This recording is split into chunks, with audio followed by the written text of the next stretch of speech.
So, a very good afternoon to you all, and thanks for joining us.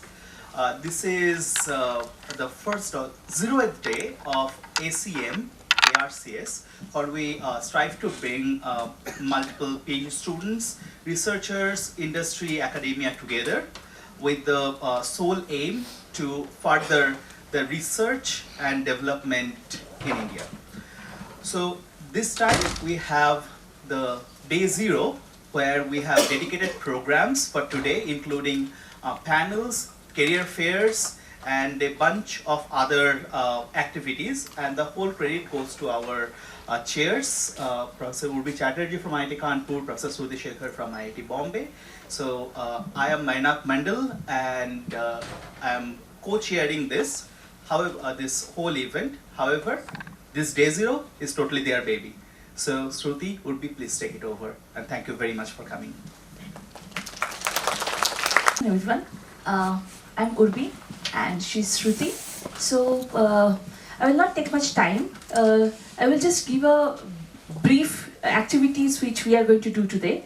So we will have 2 panel discussions, 45 minutes each. One will be from 2 to 2:45 and another one will be from 2:45 to 3:30. So after the panel discussions are done, the stage will be open for you to interact with the panelists and ask questions.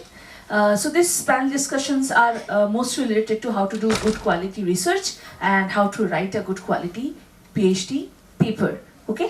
So after that, from 3:30, we will have a lightning talk from the institutes and the industry delegates who has come for the career fair. Okay, so every one of them is going to take 5 to 6 minutes to introduce themselves and what are they looking from you as part of their job and internship opportunities.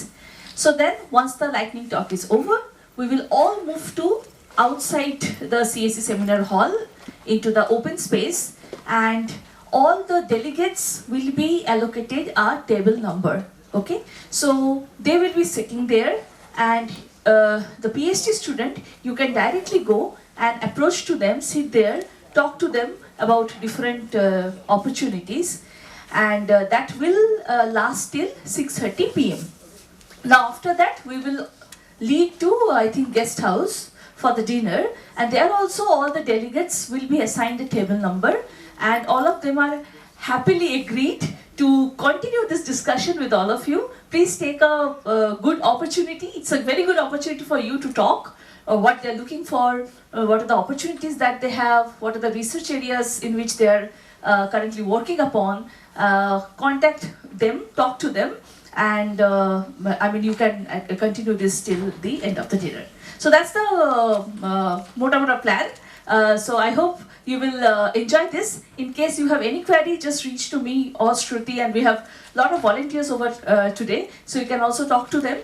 And I hope you get full benefit of day 0 event of ACM ARCS. So now I will hand over to Shruti to start the panel discussion. Thanks, Urvi. So excited to see you all. We'll start with the panel. I just want to add one more thing, which I had sent email to all of you guys about. Many of you were excited to be student peers, student mentors, happy to chat with your people in different stages of PhD about what you went through and stuff. So while this open discussion is happening, for those of you who had actually signed up to be student mentors, please on your tag you can write you had signed up to be a student mentor, you're willing to talk to other students. And you can keep that tag throughout the event. It doesn't have to be restricted to today. So, I mean, it's an opportunity for you to mingle with each other as well. So this is not a restricted part of today's thing, which we had floated around in the form, in case you're wondering. So this is just something I wanted to add. Okay, so without further delay, just wanted to start off the discussion. So this is a topic we decided to go for, keeping in mind many different questions at many different stages of research career we have, and we have like a 1.5 hour long panel today, just split into 2 sub panels, broadly about how to do research, write it, present it, publish it, what all goes into the journey. So I asked you for some questions. So this whole panel is structured based on what you guys sent me and what you wanted the answers for, or most of you wanted the answers for. That's how it's structured. So the first part of it is going to be a sub-panel on how to write good quality papers. And we have like 3 amazing panelists for this particular part. So let me call them or invite them over one by one. So we have Joseph, who's a research scientist at Adobe Research. He currently is there, and he's from this institute. He did his PhD and Masters at IIT Hyderabad and has UAE and University of Tokyo, Japan. So he has wide experience. He primarily works on computer vision problems involving multimodal learning and intelligent document transformations, leading to publication at several top venues in the space. And his PhD thesis won the best dissertation awards from ACM, IKDD, and IUPRAI. So let's welcome Joseph. Thank you so much for being part of the panel. Next up, we have Sharani. So she's an assistant professor at IIT Kharagpur. So before joining IIT Kharagpur, she was working at IMEC in Belgium in the domain of high performance computing. She received her PhD from IIT Kharagpur in the domain of microarchitectural security, and she has a postdoc experience in hardware security from COSEC KU11. Her teaching and research experiences are in the topics of essentially computer architecture, computer security, and microarchitectural advancements and their inherent security implications. So happy to have you also as a part of panel, Sharani. Thank you for I don't look like this anymore. Finally, we have Shaindeep, who's my colleague from IIT Bombay. He's currently assistant professor at IIT Bombay. And he did postdoc before this from NTU Singapore and UC Leuven, Belgium. His PhD is from IIT Kharagpur, and his domain of research is essentially hardware security and cryptography. He works on many different aspects in cryptography, fault attacks for symmetric key crypto systems, post-quantum public key crypto systems, side channel attacks, and other aspects of hardware security such as microarchitectural attacks, logic locking, etc. So questions accumulated based on what you guys had. So when it comes to writing papers, many different thoughts come to your head. The technical part is something maybe you get some sense of how to do because it's a very specific problem, you know how to address it, and you do have a direction on how to write the technical part. But there is often this thing, students, here that you need to write a good story. The paper cannot just be technical content or whatever you have done as a work, you need to know how to present it. So the question is, they don't know where to start. So if you tell a person to start writing a good story, the initial introduction, be it like generally the story weaving through the paper, how does even one start thinking about this? So maybe I'll start by asking Joseph about this. Sure. So it's a good metaphor, story is a good metaphor. The reason, is like, even when, let's say, an author writes a story, I don't think he will just start off with the first line and the first page, right? It requires a lot of planning through it, and I think the same has to happen with research papers too. At least the way that I go about doing that is like, it is connected to that problem of, cold starting from a blank page. So like, don't worry about English, presenting it or writing it in the exact version that you want, expecting in the final version, but start with just bullet points. So, I personally tend to use Google Sheets for it, but like have a list of bullet points that you want to have in each of the sections. So then this will help you understand and see the whole paper even before you start writing the paper. So you have like what all points should I kind of have in the introduction and the related works and so on and so forth. You have full clarity of the entire paper. Then it's up to you to kind of go ahead and revise it even further. So to impart that story feel of things. So I believe this, the good old divide and conquer kind of a strategy where you don't kind of expect to write the final paper in the first go, but have a full structure in mind, have a full detailed overview of the entire parts of the paper, then tweak things here and there so you can leave in your story to it. I think that is generally a good approach to start off. Maybe I'll ask Sharani to weigh in. So maybe your approach of how you write. Like architecture and systems. So to me, the system on which I'm working is very important. Okay. So the question is that even before starting the experiment, before working in the problem, I would try to look into whether this is relevant in real life, right? If the problem is at all making sense to a bunch of people, or is it making sense to a very few people, right? So it's basically what we do for like calculation it's a plan that we do before, right? Even before solving the problem, right? That where does it connect? Where am I going to show this improvement, or who are the people who are getting affected because of this paper, right? So why am I even writing the paper? Is it yet another paper, or is it a paper which is going to be saying something which is required to be told, right? So that is your story. So start somewhere where nobody has told that particular thing, okay, and say that why this story needs to be told. Why, if you don't say this, then people are missing out on something which needs to be told. Okay, then your story makes a very like unique way of saying that, okay, this is something that nobody else has done, and this is something that I'm improving on top of what is already there.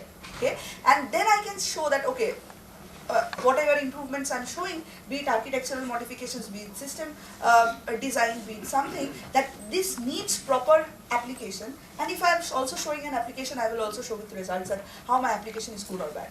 But I would not write a paper to just write another paper, right? I would like to target a problem which is good, and a good problem means that it is going to affect a lot of people.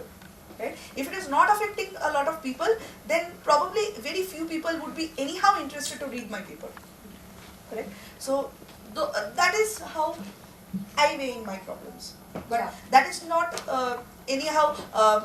You can say okay, groundbreaking ideas might not come like that. But again, if you are really solving a groundbreaking idea, that's groundbreaking because it is affecting a lot of people. Correct? So you might think of a lot of ideas, but try to tie it down to real applications. Yeah. That makes it relevant. Yeah, that is, I think, a very valid point. Maybe I'll ask Shandeep from a little additional perspective. So specifically because we have like a lot of technical components, and you work in crypto, an aspect similar to what I do.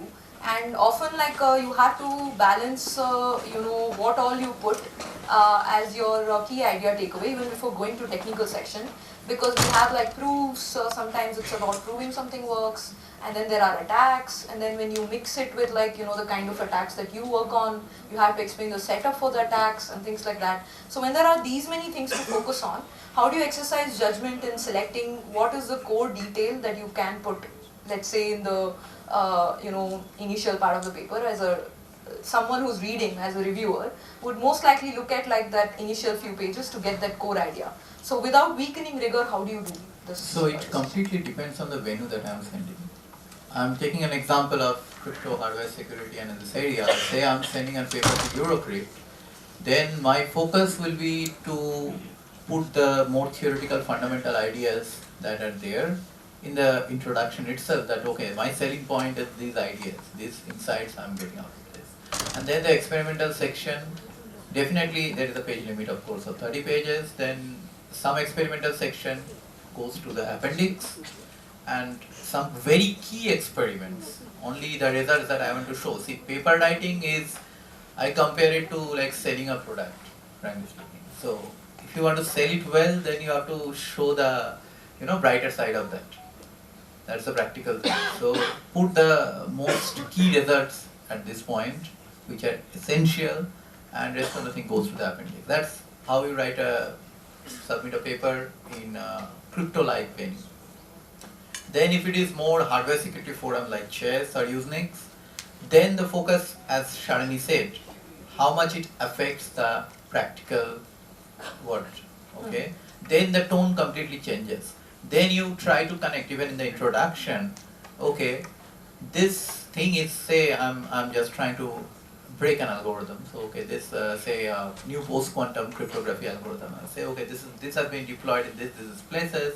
These are using the libraries, and okay, I am targeting this. So if you break these things, then these people are going to be affected. That must be there in the introduction, and then it should be more practically centric. Like you write more about your practical experiment, the engineering challenges in the practical experiment and all.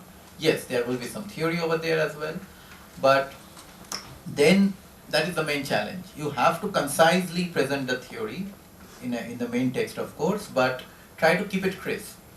And if there are some more technical details, like more mathematical details and that, you can send it to the appendix. So that's how. So it all depends on the venue, what kind of paper you are writing, and where are you selling it. That's my idea. Yeah, I think a point that comes to mind, maybe I'll ask each of you to weigh in, is like, so one point you mentioned is conference-specific decision or the venue-specific decision as to how to write. So what all do you consider? Like, so there is a venue, it accepts paper in multiple subdomains. I mean, you know some expectations, like, you know, as to what is the writing style that people write. Do you also, for instance, consider who's the current program committee, who's going to review, things like that? Like, what are all these pointers that come to your head while writing? This is a very common question I get from students often about writing. Like, do you need to weigh in several of these aspects that doesn't first come to your mind when you write paper? You pretty much focus on your result and you're just focused on writing and presenting what you know has worked, but you don't think about these external factors. So how important is this, and what all do you consider while writing? I wouldn't say, like, of course, checking the program committee is important. Like, you need to check if there is somebody who can review your paper. That is one important. But even if there is one person, that is good enough. Because, see, we are doing research. Of course, everybody is focusing on one fixed subdomain and all. But when you are in a program committee, you are eligible to review slightly off-topic things also. And there, good program committee members are mature enough to understand, even if it's slightly off-topic, whether the result is relevant or not. Okay, it's ultimately engineering science research, so we understand that. So, even if there is one member or two members in the program committee who can understand your paper, you think, go and submit there. That's not a problem. Sharon, you want to? So, if you are choosing a venue, so the first choice usually comes, which is the paper, the closely related to you, the venue that is closely related to your paper, the idea, and then you see that, okay, am I comfortable already writing that paper? So somewhere the human psychology also comes into picture, right? We always think that, okay, are we comfortable writing in that venue? Okay, yes. Then we know what is the recipe of making that paper work, right? Everybody comes from a Gurukul. I believe in this, right? Every genre has a different Gurukul. Correct? So architecture people has a different way of writing paper, different way of presenting, different way of experimenting. Security people have a different way of presenting. Also theoretical security is a bit different. Cryptography, theoretical cryptography, they write paper very differently. Now, this needs to be learned over the years. This cannot be done like on the first attempt. Anybody comes in, any brilliant student doing extremely good in academics throughout their life, on the first day if they write a paper, they will write a bad paper. Right? They cannot write a good paper because this comes over with experience. You can learn. You can be a fast learner, so you can learn really, really fast and make mistakes and still make it happen in lesser number of iterations, but not with the first iteration. That's what I have not seen such examples. Now, if you really want to change your domain, or say you want to send your paper in a different, slightly different domain where you are not so comfortable with, okay, then what do you do? First of all, you check the program committee, of course. Are there relevant people who are there to actually judge your paper well? If there are no people at all, don't send it over there, because you will get bad reviews, bad suggestions, and those things, like, I would not say bad. The suggestions are with respect to the person who is reading and writing, who is reading the paper and writing in their own style, right? They have their own way of understanding, they have their own Gurukul, right? So the way that they are going to see your paper is based on those points. Now, the question is up to you. Are you really ready to go in that domain and experiment with those suggestions that you receive? If yes, go ahead with that. No worries. Even before sending the paper, do a research of the papers that has been presented, that has been published before, a couple of years before, maybe 5 years back. What are the different papers that are getting published in that same venue? Right? Go and do a research. What kind of experiments are they doing? What kind of theory are they presenting? What kind of theorems are they presenting? Is it an in detail theorem that they are giving, or just a gist, just a thing, and then they are giving an appendix with a huge proof along with it? So this comes with the gharana of that particular conference. Now, once you have done your research and you think that you have a decent paper which also aligns with that particular venue, and you are rewriting your paper according to that, you also have to rewrite. We do it every time. we get a rejection from some place, we get some suggestions from there, and then we have to reframe the paper in the gharana of the new venue that we are submitting to. Okay, it happens in architecture, it happens in security, it also happens in some way, some form, theory, it also happens in some form. So everybody will agree to it that you have to learn the gharana in some way or the other to at least like send a paper and get a decent reviews out of that. Now the question is how consistent you are to get that done, and how badly you want a paper in that conference. Okay, now if it's a really prestigious conference and you really want to get a good paper over there, then persistence is the key. You have to learn over the years what are the previous papers that has been submitted, what are they looking for, how much rigorous things are they expecting out of it. Then you have to come up with that rigorous set of experiments. If it is a nice idea and you are pretty much aware of the literature, good research, literature survey you have done, that okay, nobody else has done this, I'm doing good in my current paper, so match that standard, the standard that they're expecting out of it. Now this can be only done with persistence and perseverance, nothing else. Right? If you are in, you have to give in 100% or even 200% of that. Nothing more, nothing less. Okay? If you are in for that, then you will get success in very less time. Otherwise, if you lose, it's very easy to lose focus as well, because once you get bad reviews, or in your understanding it's a bad review, it's not a bad review, it might not be a completely bad review, but if you get a bad review, we get disappointed. It happens to us. We are also humans. We get very disappointed that we have worked so hard for so many years, like we are not getting good reviews. But the thing is, like, think the positive points out of it. What can you still improve out of that review? If you really want a paper in that conference, you really have to make it work in the standards that they ask it to be. So that's really what I think, or how I feel papers should think. But there are other ideas as well. So what do you think? Yeah, fully agree with the conversation so far, and just want to add the fact that depends upon the scale of the conference too. So I primarily come from a computer vision kind of a background, and the conference that we target are usually CVP, ARCS, ACM, NeurIPS, ACM, and so on and so forth. So there, the order of papers that are submitted in the order of 30,000s to 40,000s, and the program committee members will be around thousands of people. So and then as we discussed so far, like each conference has its own tone. So I mean, during my PhD, I had a very senior intern advisor, and then he's so drenched into the computer vision space that I kind of showed my reviews to him, and if you want to get through this venue, this is how you should write the rebuttal. So each venue and each conference and each venue has its own language. So more you adapt to that language, the easier you will be able to get through in those venues. And I just want to add one more lighter point. And these days, I think you should actually target, let's say, how to what your paper will be reviewed by an AI reviewer also, at least with the scale of the papers. And it's quite likely that reviewers, very unfortunately, though, review using AI, and then. So what we did for the current CVP is, the moment that we submitted the paper, we just went to ChatGPT and asked it to review. And then by the supplementary deadline, we had asked, if there are some extra things that we could do, we just added it back to the paper, which came handy during the rebuttal season. Yeah. That's interesting. Yeah, that's a very interesting thought, I think. I was going to bring in the magic AI word towards the end of this, because of course, that weighs in into just hold the thunders until then. Just holding it until then. But I'll come back, the role of AI, but if you had any more I just want to add a last point. Yeah. Security, AI, ML, all these areas are quite vast. Yeah. As we all know, and as Shalini mentioned, that everybody has a gharana.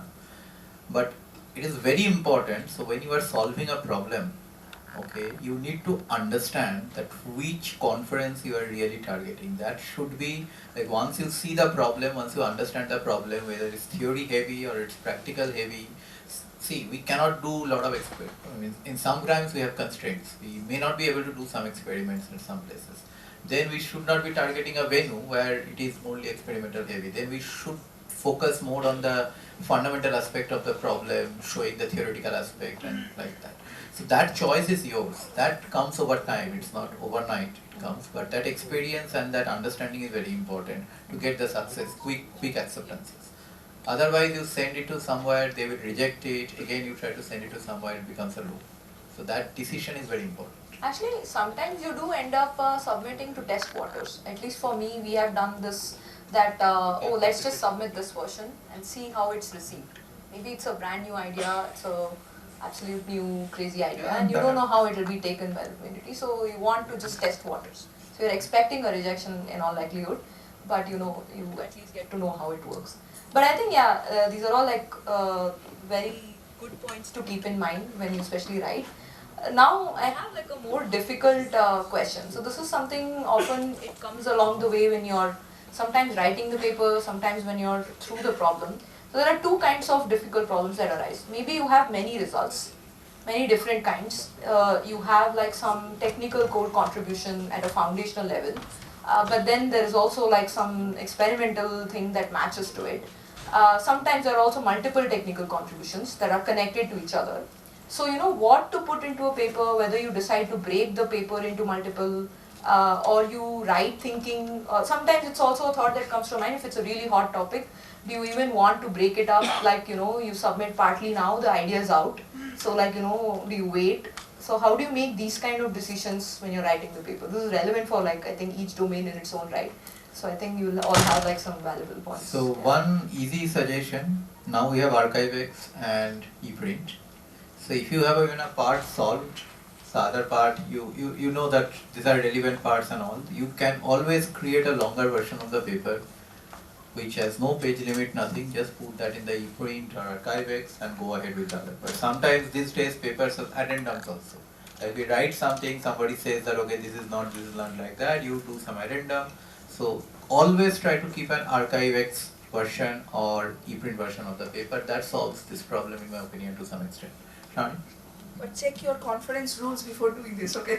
Your paper may get just rejected if you put it on archive before before it gets accepted in the conference. Oh really? This is true Yeah, for yeah, some it's true, conferences? it's true. Yeah, I see. Many VLSI conferences. So even Okay. you should check this thoroughly before you are submitting the before putting your paper up in archive. So the thing is, I feel like this is a hard decision actually. Because sometimes it might work in your favor, sometimes it does not work in your favor. So if you have a nice idea and results supporting it, if you feel that the idea itself has enough weight to go for a full-length paper, then go ahead with that. Don't add too many sub-ideas to dampen the main idea. Okay? If you feel that you have, like either you experiment like crazy and show results on crazy platforms and show that okay this works really good on these varied sense of nature. Otherwise you add like similar 2 ideas or 3 ideas to make it a full-fledged paper and then submit. So it's really a risky decision because sometimes standards. So this is something that we have received multiple times from the topmost venues. Okay, if you submit a small paper, you get not enough, and if you submit the full paper, you say this. So the best strategy that works is that give one epsilon, right? 1 plus epsilon, so show that this idea has a potential for extension for something this. Now you secure, if you have a, like if the conference gives you a scope of having a major revision or similar to a revision, right? Get into a revision so that secures one place, right? Now you know you have results with you backed up and you can publish, like you can write a full-fledged paper now with that 1 plus epsilon start now, right? Now that becomes a full paper and now that goes through the conference smoothly, right? But it's a very tricky decision in architecture, systems, security, that where to stop. I don't know how well to Yes. Yeah, I mean, I would say that, let's say, if these two ideas are naturally together, then, I mean, like, let it go. I mean, I think we should always prioritize quality over quantity. So if these two ideas, if they are together, if they make a stronger case, I mean, go for it. And I don't think we should explicitly butcher it into a couple of multiple things. At the same time, like if there are certain ideas that are tangential, of course break it down into multiple papers. I think that would be just my take. Yeah. So maybe like I'll bring in the AI question that was primarily flooded, like we were flooded with most of this question about use of AI especially. And right now I don't know, at least all of you definitely should check code of conduct and policies that conferences are bringing, especially with respect to use of AI. Not just for reviewing, as Joseph already mentioned, but from the perspective of you writing how much you use, you need to often declare the AI policy that you need to declare what you use for. So, I mean, personally, like many people want to know what is it okay to use. So sometimes people use it for the ideation phase itself. Nowadays, I know for many fields, people, when they don't know where to start, they will feed it into the AI and just ask for some initial starter ideas. This could go on further, and you could ask for help with respect to drafting the paper. As you said, you have some initial bullets for the intro. Make AI write the first version of intro. How much are you supposed to use without really impacting your own longer run of like thought process and hollowing your own thinking process along the way? That's a bigger question to answer here. But specifically with respect to writing, maybe your own personal use of it, or if you see your students doing it, what is it that you typically encourage versus not? Sure. I would say, like, I mean, off late, I mean, with ChatGPT and so on and so forth, I mean, it's so convenient to use. I agree. But at the same time, I mean, have any of you actually used these LLMs or ChatGPT to do research ideation? Okay, PK has her hands up for everything, sure. So, and then how far do you actually go in that ideation phase? Is it just? What I find is that it's like having a huge library. So for example, it's very helpful in some sense difficult to come across. So Sure. even in, for example, if you want to work on like proofs of mathematical theorems, it may provide like helpful just places to look into. If you It's a good retrieval. it's a good algorithm. retrieval. I think I fully agree with that. But really synthesizing something completely, like there's at least something that at least we humans have still within us, I believe. That's at least my hope. So I mean, at least personally for me, I tend to kind of give this maybe getting maybe presenting your result in a different way. Or let's say you have a huge dump of all your results and then you want to plot a graph quickly. Why not? Give it to them. Yeah. So last summer I had an intern, and then almost every other day he will actually show me let's say different ways of visualizing the same result. I'm like, why are you spending so much time for doing? It's just a prompt away.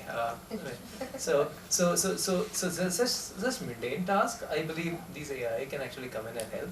But I mean, to really ideate and then come up with something novel, I believe we humans are much better at doing that. Yeah, I think like for instance, implementation, back of the hand calculation and stuff, you can make it do instead of like you do those days. Like at least I have done manual back of the hand calculation. Now you can get it to once you know like enough parameters, it can do that. Before you actually do the implementation, you know what to expect. So kind of matching those. Up to that is fine, but beyond that, like let's say introduction writing and all of that. Coming to that. So for writing the paper, I believe at least personally, I'm a strict no. Because the only reason is like the story question that I had before. I mean, when we do things, we have a style of doing it. And then unless until you yourself do that, you will not be able to kind of, like you'll be copy pasting things from here and there, and it will definitely not flow at least. That's my personal take on it. So there are two questions, I understand. One is whether I use AI for ideation. No, of course not. I can think better, I think. And I feel that like when you're working for a PhD, right? This is a doctor of philosophy that is given to you and not the LLM agent, right? So come up with your own ideas, be innovative, be creative.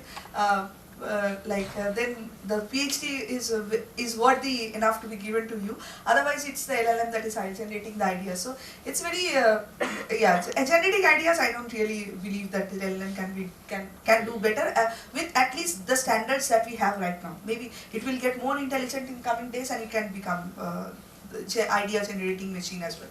And regarding the paper writing, I think a lot of people, because we see students coming from different backgrounds, not everybody has a very good grasp on English as a primary language. So they take a lot of help in making the sentences, making it nice, right? And I guess it was there earlier in US graduate schools also, that there were separate writers to help you with the writing if you are not very good, if English is not your native language.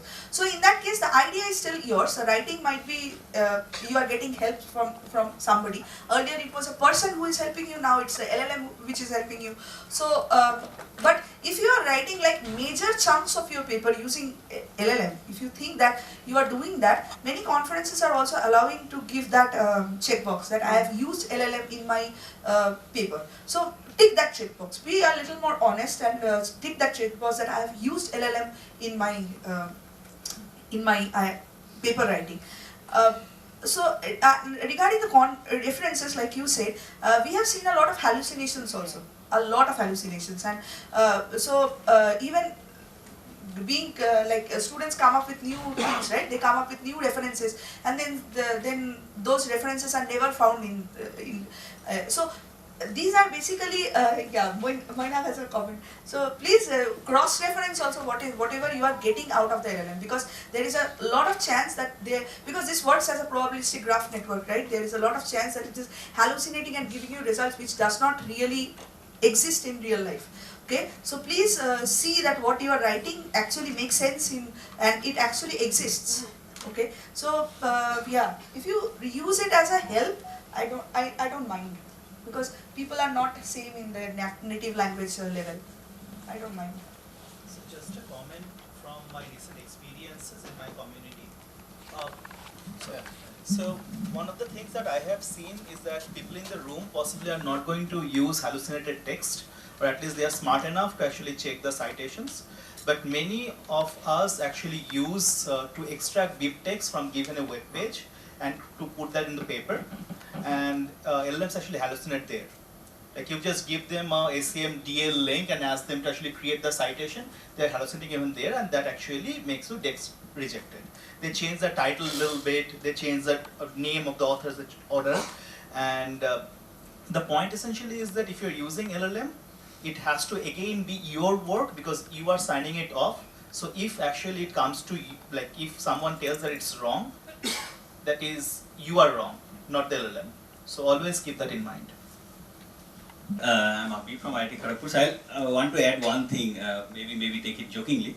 I mean, most of your advisors, maybe if you are students, so they play this role of like, if you give a very good draft, let's say good draft, you will get back a very good draft. So take it as an advisor, so the LLM, and what Moinak said also, I agree. I mean, if you rely really on your advisor to give the references, so yeah, you know where you are going. So I think Sarani said, so maybe just writing part, okay? So that to add to Moinak's comments. Thank you. Happened to me 2 days back. I was searching something and it said, okay, this paper says that this is this. I just went, checked the paper. That I always do. And I found there is, I mean, similar text, but it interpreted in a completely different context and give it a completely different result. So that is the risk associated. So if you are doing something with LLM and putting it, so just take it as a hint. So it is pretty good in giving hints that, okay, this area might be connected to this, or you might be looking at this problem in this area and all. But every single thing you check. And that's why if you ask me whether I use LLM for my research or generating ideas or writing papers or not, so every time I try to do that, I have to go and cross-check. And that's more effort than just thinking by myself and doing this. And I mean, it's highly unreliable. Like I get nightmares that, okay, it's generating something else. So at this point, I would say we do not yet know how to use it for properly doing research. So my suggestion would be careful. So I would like to add that I end up using it for teaching. So recently I found out that It gave me a solution for some conjecture. I got scared. I'm like, when did this get solved? And it gave me some solution that looked correct. It doesn't give often what I've realized is now it's gotten good enough for it to give sensible looking solutions. But then it makes you you have to be more careful. So what I did is I spotted some error and I phrased it into a question for the exam. So it at least helps on that level. But definitely with respect to writing, it's a thing too. And hallucinating is a definite problem. Exactly, same thing happened to me day before yesterday. I was trying to solve, I had a question, the solution I forgot. I just gave it to the LLM. It confidently gave me an answer, very confidently. And then I just tried to redo the answer. So it gave me an answer of like almost 2 pages or 3 pages. Then I got irritated, I just started doing it. In 2 lines the problem was solved. So, and LLM definitely gave a wrong and very wrong hallucinating answer. So, being careful is the only word, if you are really very enthusiastic to use that. So I think But like it gives me nice yeah. slides. It saves a lot of my teaching Yeah, time. that's true, that's true. Teaching time, Oh really? slides, I yeah. have never been able to get good Nice slides. slides. I don't know why. It saves a Maybe I lot don't know of how to teaching use it. time. Preparation I material. tried that, I mean I'm a bit puritan So on that you have side. to give but- that material also. You have to Yeah. upload what you want to make a slide out of.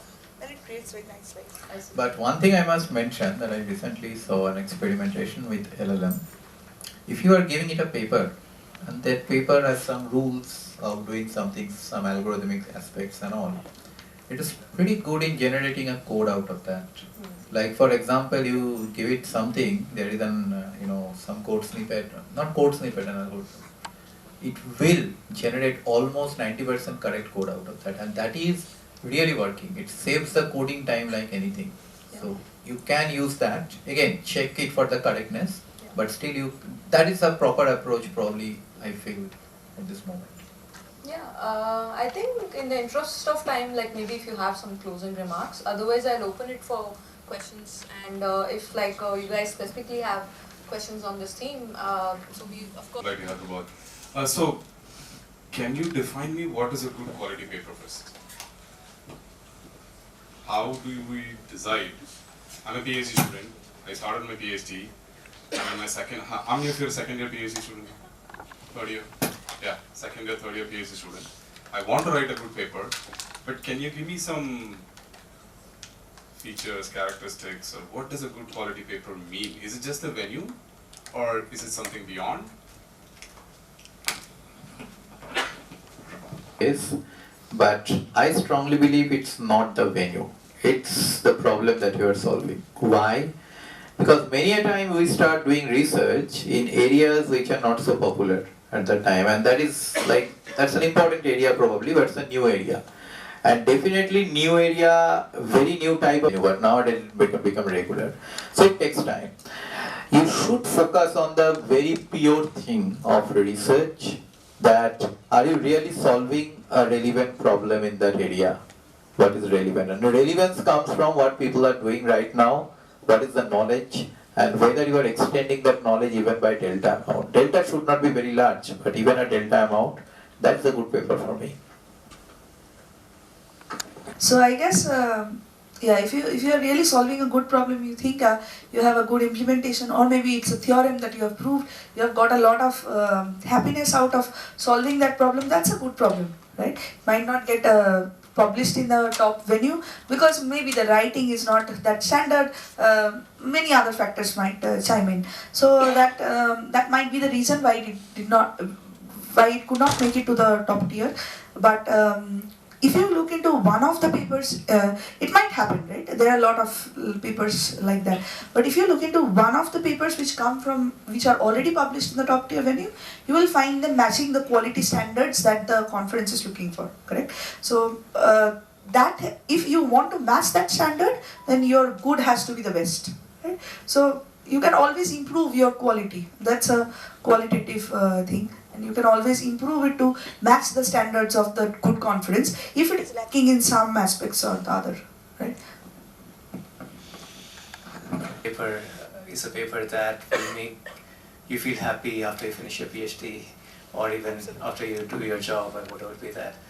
A paper, at least for a PhD student, I believe is a testament of of what they're kind of, solved, what they've been working through, and so on and so forth. So it goes places. I mean, it's published, and then, like, others would be starting to build on top of that, and so on and so forth. Personally, I mean, I used to work on object detection, and then I had a paper on open world detection. And then 2 years later, I was just walking through a CVPR conference at the posters, and then I could find one poster from Peking University in China saying, like, Joseph et al. Introduced the problem in CVPR, blah, blah, blah. And then that moment actually gave me a lot of happiness. Yeah. And then I believe that is a definition for a good quality paper. And quality is, of course, ambiguous, and hence my answer is also slightly ambiguous. Sorry for that. But I think is that research paper is like one conventional way of presenting your research. So I've been seeing that, especially in like machine learning community, people have started like providing something more than just research papers. Having maybe like a project page or some implementation. So like, any thoughts about like these non-conventional types of presentations? Actually, I like numerous results coming in a day. So, how much certain paper gets traction and gets discussed on Twitter also becomes a factor of how much people know it. So that does indirectly play a role to some extent on how popular the paper is, and maybe impacts its chance of acceptance and stuff like that. And blog posts, of course, like people write additional blog posts to explain their paper in simpler terms, maybe more accessible to a general crowd, especially if it's applicable to industry. You want more people to get to know your ideas, not through your research paper that's accessible for them, but through the blog post. Blog post is definitely a very good idea, and has almost become mandatory in top tier security venues these days. Like every paper has a blog post, a website. Unfortunately, in India, we are a bit lazy in doing that, but sometimes we definitely do. Blog post is the key. But regarding Twitter post and other things, I think as a student you should not focus more on that. You should focus more on the problem, because Twitter is somebody else how he is talking about your paper. It can be negative, it can be positive. Okay, so just ignore them. But more systematically writing a blog post. And nowadays another very important thing is artifact. Usenix and all other big forums has made it mandatory that while you are submitting your paper, you are also submitting the artifact with the paper. So making a very good artifact folder, following that app, like people wants to use your code later on, that makes your paper more famous and accessible. So if they are mailing you that, okay, I found some issue in your code, can you fix it? You have to answer, you have to maintain, you have to be with that paper. That builds the confidence. And that makes it, these are the alternative channels that I see at this point. Before acceptance might hurt. Because the acceptance is still not yet out, but I guess I'm 100% agreeing with the artifact submission. You have to have a very good like implementation. If you have an implementation, make it very good, make it clean, so that XYZ person who is looking into your artifact can understand blindly what you are trying to do. There are no hidden codes, there are no hidden results. All of your graphs can be published, can be reached from the code that is provided by you. Publish your data also. If you think that those data cannot be generated on runtime at some point, so make it as transparent as possible. So that adds to the easier path for the artifact evaluation process, and that also gives you a very nice chance towards acceptance. Because if there are two papers who are tied up with the reviews, and one of them have a good artifact being already artifact evaluated stamp on it, and the other one does not, the artifact evaluated one will go through, right? So you already have an acceptance, like a more chance towards acceptance if you already have an artifact evaluated, and that becomes mandatory for the systems community and the security community. Also, it is coming up in the theory community. Recently, Eurocrypt have started, right? So the artifact evaluation thing. So I think that's a way to go for, because people are submitting results which are sometimes not reproducible, and which is not something that is expected out of a paper which is already published in a top tier forum, right?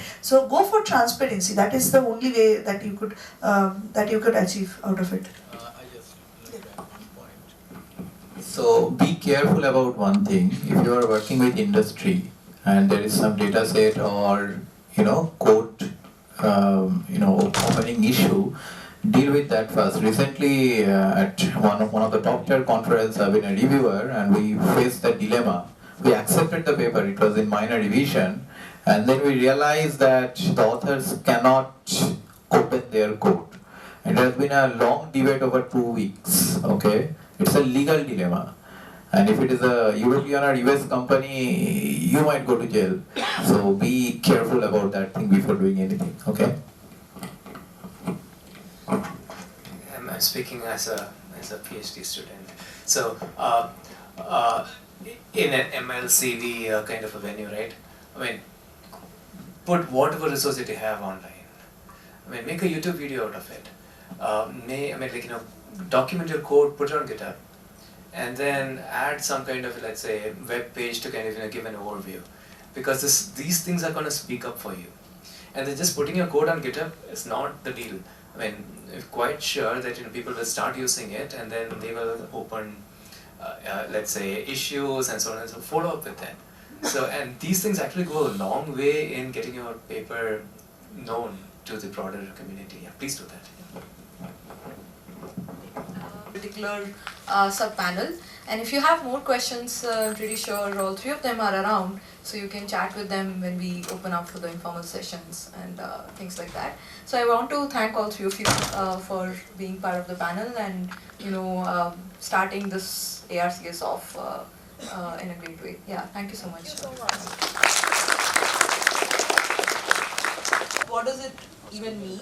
And you had like several questions ranging from how to choose problems, sustaining motivation, building impact, whether it's just publishing, beyond that and things like that. So we have again three amazing people who agreed to be part of this, who'll answer some of the questions probably.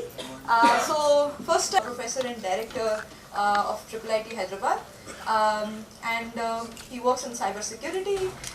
Before joining IIIT Hyderabad, he was a faculty at IIT Kanpur for 10 years. So we're really happy to have you here as part of the panel. Let's welcome him. So next up we have Professor Ashish Mishra. He's assistant professor from here.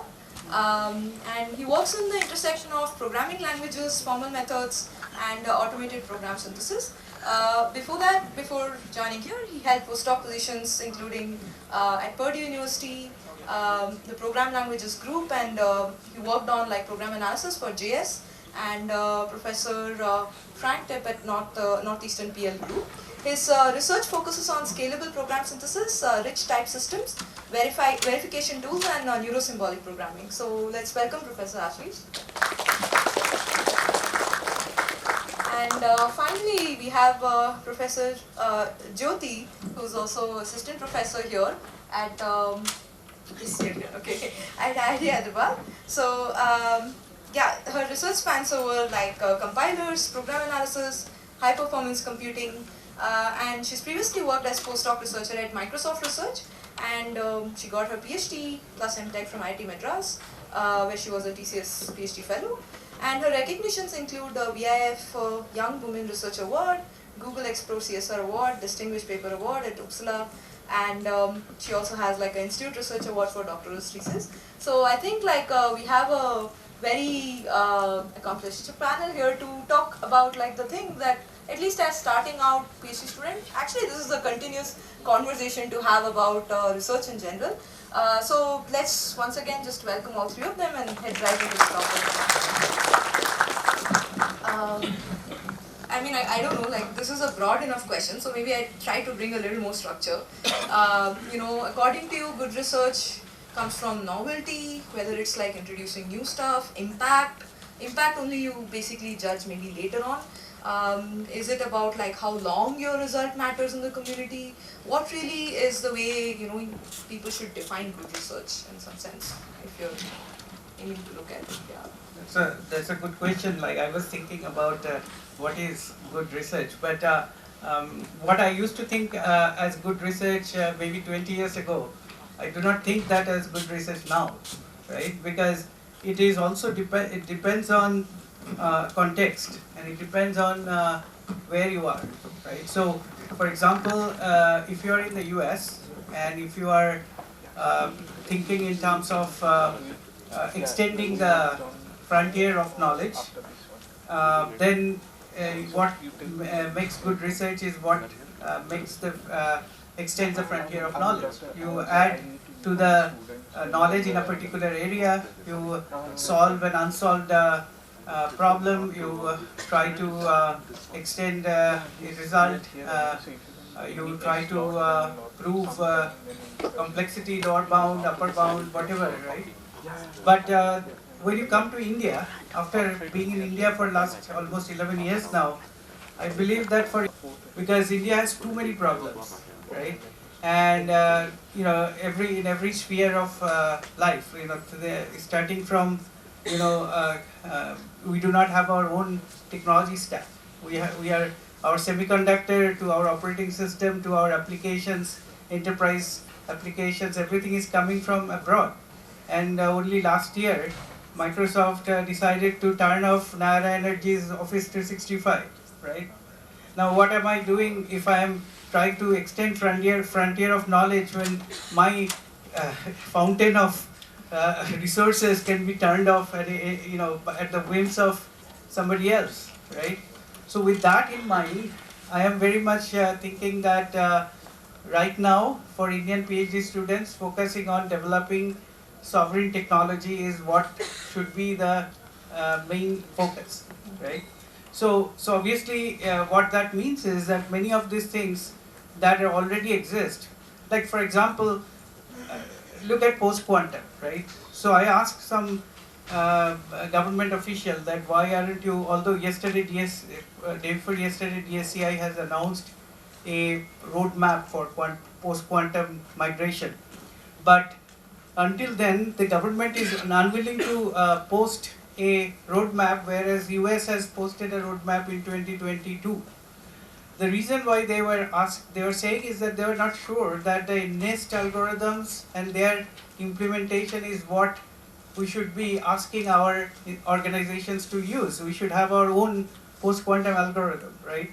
Now, where are those Indian post-quantum algorithms? Maybe they will not make it into the top crypto conference because there are NIST algorithms, but what are the implementations that have been fully tested and fully validated for all kinds of side channels and all the stuff? I know that some people are working on that, but those are the things that I think matters a lot at this point in time, given the current geopolitical scenario. So in that sense, for me today, since these are all students in India, I would say that we should not be focusing on problems of the first world, of the American Western world's problem. We should focus on developing our own sovereign technology that has brought China to where they are. Look at the conferences, top conferences in any subject, right? Right now, you will have a majority of either US or Chinese papers. So why is that? Because last 25 years they have spent on developing sovereign technology, and that basically made them self-sufficient. So I think that we have to figure out what it means to do that in a way that in a much more unified way, rather than thinking of conferences and journals and all that stuff. So I am also of the opinion, like in China, if you create a startup and your startup is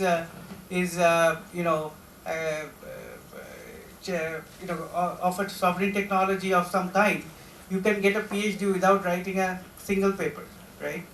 So I think that the mindset has to change. And that's my personal opinion. Of course, people feel more comfortable in the way we have been trained when we were students, which is the American way, right? So we actually adopted the American way of running university research system.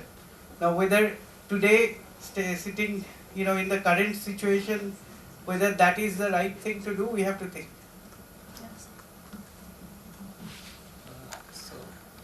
As Professor Sukla said, like there are different parameters which keeps on changing depending on you go to problems interesting for us versus West, or in what part of your career you are in. You are starting a PhD, the notion of good research is just to get the first paper. As you go along, that notion changes. You have done a couple of works and then you start asking this question, okay, is this something actually I want my thesis to be on? And then you ask a different question now, okay, what would that be?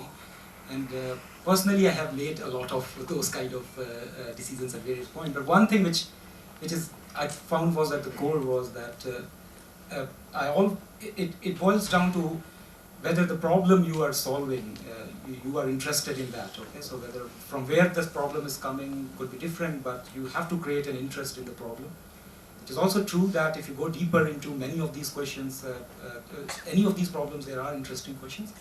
But for me particularly, the way I see it is that can I clearly define a problem, and once I have defined that very clearly, does it interest me is the problem, and does the problem interest me? If that interest is there, then for me it's a good problem, and sooner or later you can push it to a publishing venue if based on my experience. Thank you. So regarding the problem that we pick, whether we call it as a good research problems, is like I categorize my students also two ways. When they join, I ask what do you want to do next, right? If they want to go to academia, now the way I train them is also, I do not see now PhD as a bunch of papers or even a product for that matter. It's like a training for them. Like I train them and they should know how to write a good paper, how to actually pitch an idea, how to actually write an introduction and everything.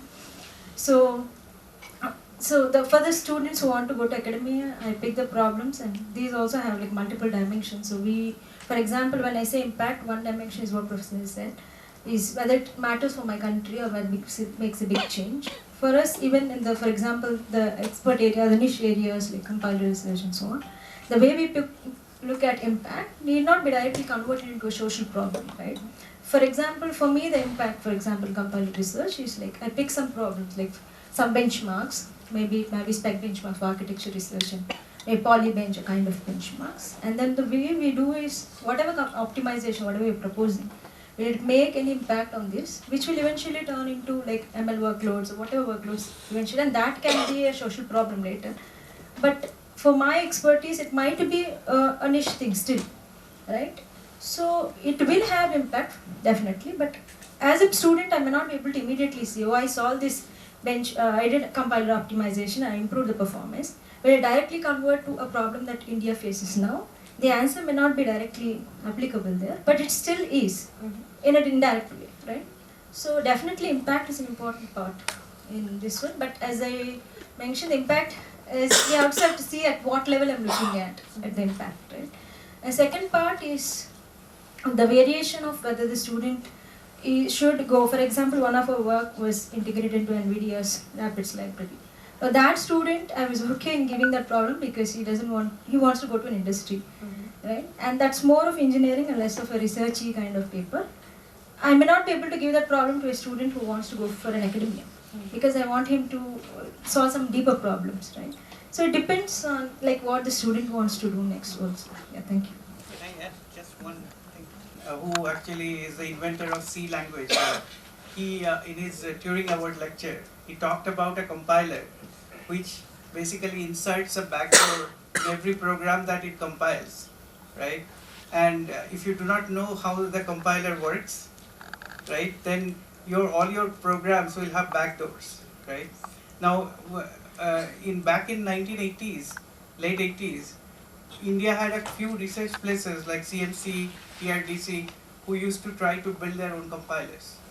But lately we do not build our own compilers. We do not know, given that presence of Bill Gates in such sinister way in the Epstein files, I don't want to use Microsoft compilers. But who will give me a compiler which is not Microsoft and works for Windows? I can use GCC, but GCC is, have I checked the code for GCC, right? Do I know whether it is building a backdoor in my programs, right? So I think that, you know, even in compiler, I want to know any code that I download and use, I want a tool to analyze it, to check me, tell me that whether it is safe to use. 2 days ago, Anthropic put out a paper, many of you might have seen, that only with 250 documents they could create a backdoor in 3.7 billion and 8 billion parameter models. Right? 250 corrupt documents. So I am downloading models from Hugging Face. Do I know that there are backdoors or not? I need to have tools to check them, and those tools cannot be from Microsoft itself. Those tools have to be developed here. Now we have to work on such problems. Yeah, so I think there are like good different approaches to look at, like, you know, how one should approach looking at good research. So an actual question from here is, how does one pick problems? So maybe like through your story of how you end up doing it, and this could be from the context of, so it depends again, as you said, on the student's interest or your own interest. It could be from the context of where you're doing research, as Professor Sandeep pointed out, right? It could be if you're in US, determined based on what you get grant money for, and that impacts what your students will also end up working on. In Indian context, there are just many problems, so maybe you choose some problem that is inspired from an industry need, or inspired from maybe just some need within your institute. So for me, like even before looking globally at India, within the IIT system, there being a internal ingrown thing where you can store everything, operate without relying on outside software, outside systems, is itself like a problem that one needs solving. So it could be like different platforms you borrow problems from. It really depends on one's interest. It could be completely abstract and theoretical, something that's in the longer run a foundational subject, foundational stuff to work on. So maybe like through your experience, some ideas as to how you figure out, you know, what problems to work on, some subsets of problems that you tend to focus. Yeah. Okay, so one thing about this particular question, like which problems to pick. So I think I always approach it from the perspective of what experiences I have, in the sense like there's some skill set I have, and I have to kind of rely on them. And once you, so basically going deep in one domain at least, whatever problems you're picking, given the earlier thing that you're motivated enough for that, and then going deeper into at least one domain where you can at least have some confidence, because you don't want to spread yourself too thin across the domain. And once I have some kind of confidence on that thing, and then there's always this question we all face, at least in today's world, is that there's also this fast-moving pace of problems people are solving, and you also want to basically want to see whether there are interesting questions over there which you want to approach. So I'll give you an example. So I work in program verification languages, programming language design, and other things. And one of the questions early on, like every other domain, is about how does it relate to the machine learning domain. So there are different ways of approaching these things. And one of the approaches where I am relying, and this is based on what I have learned from some of the, so I had some very good mentors on that, is that you have some skill set, and now you ask questions based on that skill set. So there are different skill sets. So for example, from the verification side, it's a very interesting question. When the previous panel talked about how do you give any kind of reliability to these machine learning system-based research. So one of the questions is basically, and the verification domain has been talking about for 30 years about giving guarantees on softwares, on every output you get out of softwares. So the question then naturally becomes is, are there specific questions in that domain which you can work? Now even over there would be too many questions lying around, so you basically also have to now put, guided by this information, that okay, these are the skill sets I have. You ask questions where this information could be more useful. So for example, then you pick, let's say, a domain like RL, where reinforcement learning, where you can basically have much direct connections over there. And then once you have solved a couple of those problems, then you get into this domain where you have a bit more confidence in your skill set, and then you grow over there. So it is always by what I have, what the domain is, and then basically just asking questions. There is a catch over here. Sometimes you might write a paper which is very interdisciplinary in that sense, and it might not go in many of the values early on. And those kind of experiences we have been facing, I have faced earlier, some of the mentors I have faced. But if the questions themselves are interesting and there are no solutions to them, then I think sooner or later it pays off in some sense. I have to keep on saying. I think that it is it's the responsibility of the advisor to create the context for the students to actually pick the problems. The problems cannot be picked like randomly by the students. They do not have, most of them, maybe there are some exceptions, but most of them don't have the experience to create the context in which the question has to be posed. And then based on the questions, they have to figure out that what skills they already have, what skills they may have to take a course also, right? Like they may have to go and take a machine learning course or maybe take a cryptography course or something or the other, right? So I think that the creating the big picture for the students is very important. The advisor should have a research plan, research program, I would say. Every advisor should have a research program in mind, in which there are various issues that there are various areas where they want to deploy the students in some sense, and the student can then start asking questions in that context. But sometimes I see in India there is a tendency to say, I have this solution, I want to work on the solution rather than the problem. For example, somebody comes to me and say, I want to work on blockchain, or I want to, yesterday I met somebody who said that I want to work on optimizing transformers on FPGA. I said, to what end? Why do you want to optimize transformers? After quizzing him for a while, I realized that he worked in some home automation problems where lots of sensor data is coming, and he wants to make decisions based on the sensor data, and therefore he wants to fit a large generative model into FPGA so that he can solve it through hardware. More or less that was the problem, but he's not articulating that way. He's saying, I'm working on optimizing a transformer model into FPGA. But that's not the problem, that's a solution, right? So you have to think, turn it around and think about the problem you are trying to solve, and see whether the expertise you have gained in classes or in other areas could actually help you solve that problem, right? So I think the problem centricity is very important, and that's where the impact thing will also come, right? So oftentimes people say, let's look at all the papers in CCS last year and find out if there is a gap in something and we can do this, right? So that's a paper generation model of research, right? So I think that's not very good in my view. There's a question. Will be like PhD student. So so far for the good research, we talked about the impact and the picking the problem. Very important, absolutely. Like that's where everything starts. However, for like research is a process, as we know, like running an experiment perfectly or doing a proof perfectly, considering everything. That's something to learn, right? So if you can offer some insight in actually answering that problem that perhaps advisor has given, or actually work together to find that problem, but how to actually walk down the path properly to find a good research, that is very helpful if you have some pointers on that. On the point that has come just now, because the previous point I already covered in my last answer.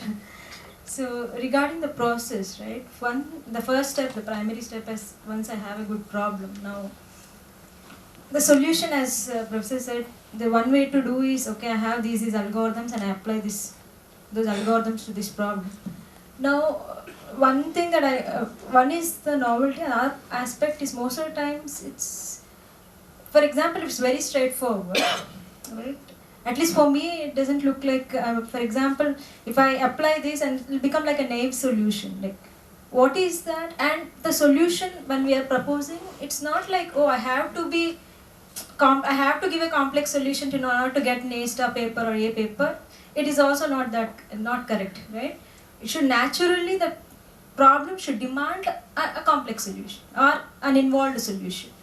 So the main focus should be, if I want to do a good research, I mean, at least for me, from my experience, is we have to study the problem really well. I have to spend a lot of time on the problem and understand it in depth. Then the solution for that naturally emerges. So at least that's what I've been telling to my students, and I'm also following, is that if we study the problem at depth, definitely we get so many corner cases, so many cases that we have to solve, and hence the solution becomes automatically a more expertise level solution. Instead of applying, I have an algorithm and I apply it, or otherwise I want to be a complex solution and I somehow fit it. It should not be like that. That's what I feel. That is one aspect. So the one point that I was telling is we have to study the problem at depth. That is very important. Second point is, I've seen recently is we are in a hurry to also publish. Some, at least I mean professors, I don't know, but even students, I observed that in a hurry to publish. I'm not sure the reason. Maybe they compare with other students from other labs. At least from systems side, we at least take 2 years, 1.5 to 2 years to get one paper. So if we want to do good research, we have to spend time. That is very, very important, because I have to study the problem at depth and I should not run into solutions just like that. So another thing is to spend time, quality time on the problem. It may take 1.5 years, sometimes 2 years. So we have to stick with that. That is the two important points. Maybe I'll add a little more structure to this process. So the way I view it is, again, arriving at, so at some point advisors are telling you this is a good problem to start off with, or you give some directions, you have some initial thought. At some point as a PhD student, we also want to figure out how to get there. So what are some skill sets, one should focus on during their journey, especially like, not maybe worrying just about publishing a number of papers at the end of PhD.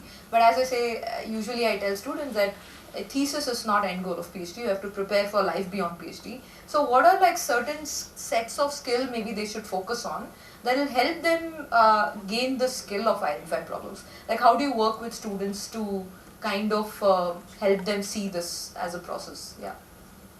So I have been very lucky to kind of work with one of my postdoc advisors, like Suresh Jagannathan. Like he takes a lot of time with you, but he basically tries to give you some insights on some of these things. And so one skill which basically takes a lot of time, he kind of hammers in students is to very precisely talk about problem. Okay, so I think it also covers this point. So you go and meet him, and if you can't tell your problem in 2 lines, you're done. Like you go back and come back again, he will poke holes into this thing. But the skill he was trying to inculcate was to very precisely say what your problem is, because there will be, so as you try to do that thing, you spend a lot of time with this thing.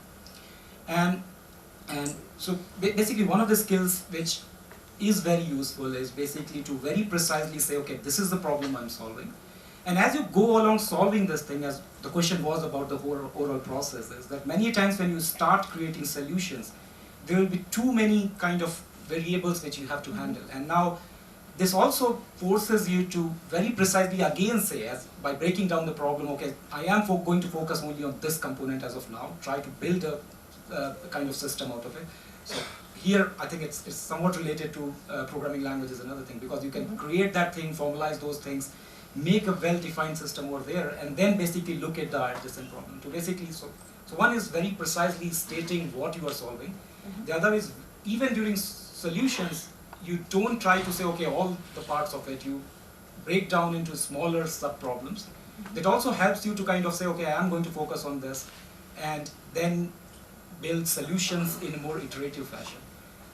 There was no way he can say these things in words, so basically he was making all of his students into this thing.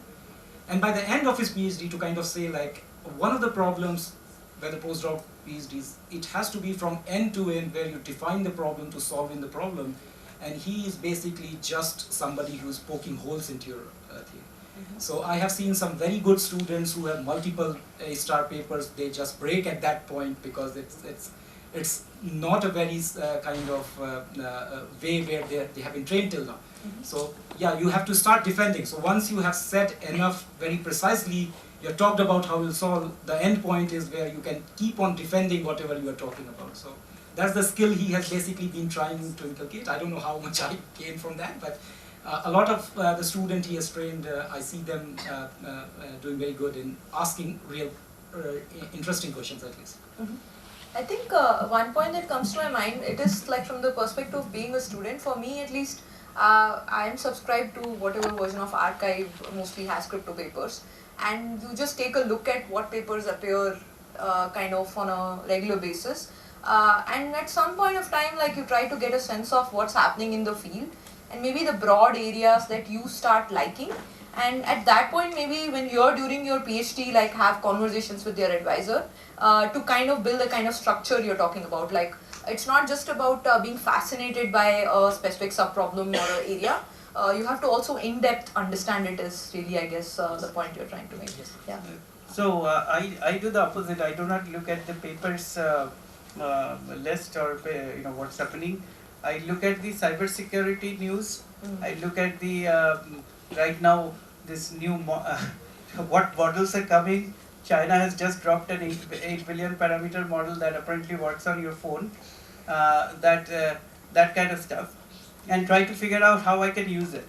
But the kind of things that PhD students must have, one important thing, and with the Gen Z we are missing it big time, which is resilience. Resilience is something that we must inculcate.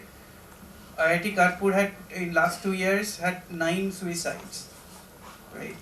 So I think the students should be understanding that getting setbacks, getting papers rejected, not getting results are very common things. Everybody suffers from that from time to time. So you have to continue to work with enthusiasm if you are building a research career without having to worry about immediate results. Maybe some of your lab mates will get papers. Some of your lab mates may graduate before you and all that stuff, but you should not worry about it. If you have chosen this path, then you have to fight it out. So this resilience somehow, for some reason, in the current generation is missing. In our time, this was not like this. So I think the world has become extremely competitive, but research is not for competition. Research is for doing something for whatever, society, for yourself, for the students, whoever you want to contribute to. But research is not for competition, so don't worry about the competition and just do what you can do best, give your best, right? So I think that students must learn to be resilient, and also as the other panelists have said, that they have to really think about the problems they are solving. If you can actually properly expand your problem, half your solution will be there, right? So the problem has to be fully understood and fully expanded, and then you can actually find solutions through that process. So I think but majority of the time what is happening is people, all PhD students nowadays, they actually work all night, right? That's a very bad idea in my opinion, right? You should have enough sleep and then you should work during your work hours. I think you can be much more productive. If you are working at night, that means you are thinking all day, you are thinking that I have all night left, so you are not doing anything productive all day, and then night you are tired, and next day you have not enough sleep, and therefore you are not going to be able to be very productive. So have a proper biological clock and cycle if you want to do good in research. I don't think that this kind of process of working all night and all that stuff should be encouraged. I think that should be only done when there is a deadline or when there is some kind of a emergency. It should not be a daily routine. So maybe for Jyoti, like I'd add a little bit more, which is kind of connected with this picking problem thing, right? So again, at least for me as a student, I used to have this debate as to how many problems I should be working on and what kind of problems I should pick. Maybe from the perspective of, it could be just from the perspective of gaining a little more breadth of the field, anticipating, like especially the area I work on is dynamic, things change. So, through the PhD, I should have enough breadth to maybe change tracks at some point of time based on need, and I should have the confidence to do so. So at what point of time I do the switch is a debate anybody could have, depends on their area. But while picking problems to work, maybe there are certain problems that are hard. So they are hard, like as an advisor you can identify it and you tell students. Maybe they also figure it out along the way. And working on hard problems and being the solo problem of your focus can often be very draining and demotivating. So, how many problems is ideal to work on in some sense, or how does even one decide what level of, do you work on multiple problems, maybe one that's a bit easier to keep it going, do you have like 2 problems going on? So this is a constant debate I think students end up having, so what's your take on it, something, yeah. So shifting a problem in PhD, I don't know how many of you have experienced, it's a really hard thing to do because, for example, by the time I reach my second year, third year, I'm already in depth, right? Like kind of midway in the PhD. Now I have to shift to another problem. It takes a huge energy, and first thing in setup, most of the times it may also involve changing guide, changing our advisor, because I want to work on some other problem. Now my advisor is not in the domain. That becomes a little tricky thing to change the guide. So one thing that I have tried, I have not changed my PhD problem, but the question is also about the breadth. Now how do I bring in breadth to my area? Like for example, I'm too drained solving one particular problem, I want to just context switch a bit and see, regenerate a bit, right? So one thing I tried and worked is I was collaborating with Professor Sadhyapan from Ohio University during my PhD. That was during my 4th year of PhD. That helped me. Like for example, he was there for a GAN course and he came up with some problem and then we solved it. So that is like a parallel thing, right? I have my PhD problem going on. Maybe I take 1 or 2 months pause and then work on something else, collaborating with some other professor. That's fine. That also happens with internship, right? When I'm in 3rd year, 4th year, I have like 1-2 solid problems that I solved, 1 or 2 solid problems solved. Now I want to take a break, I go for an internship, work on something else and then come back. These models work a little easy than completely shifting to something else and then a new advisor. Then the whole thing is it's not that it's not doable, or neither I'm suggesting you should not do it, but it is quite an involved process, right? You change the guide and then after 4 years, after 5 years, many of our friends will graduate, and then my thesis is half this and half another thing, then it becomes too tricky to stitch the whole thing into a single story and all that.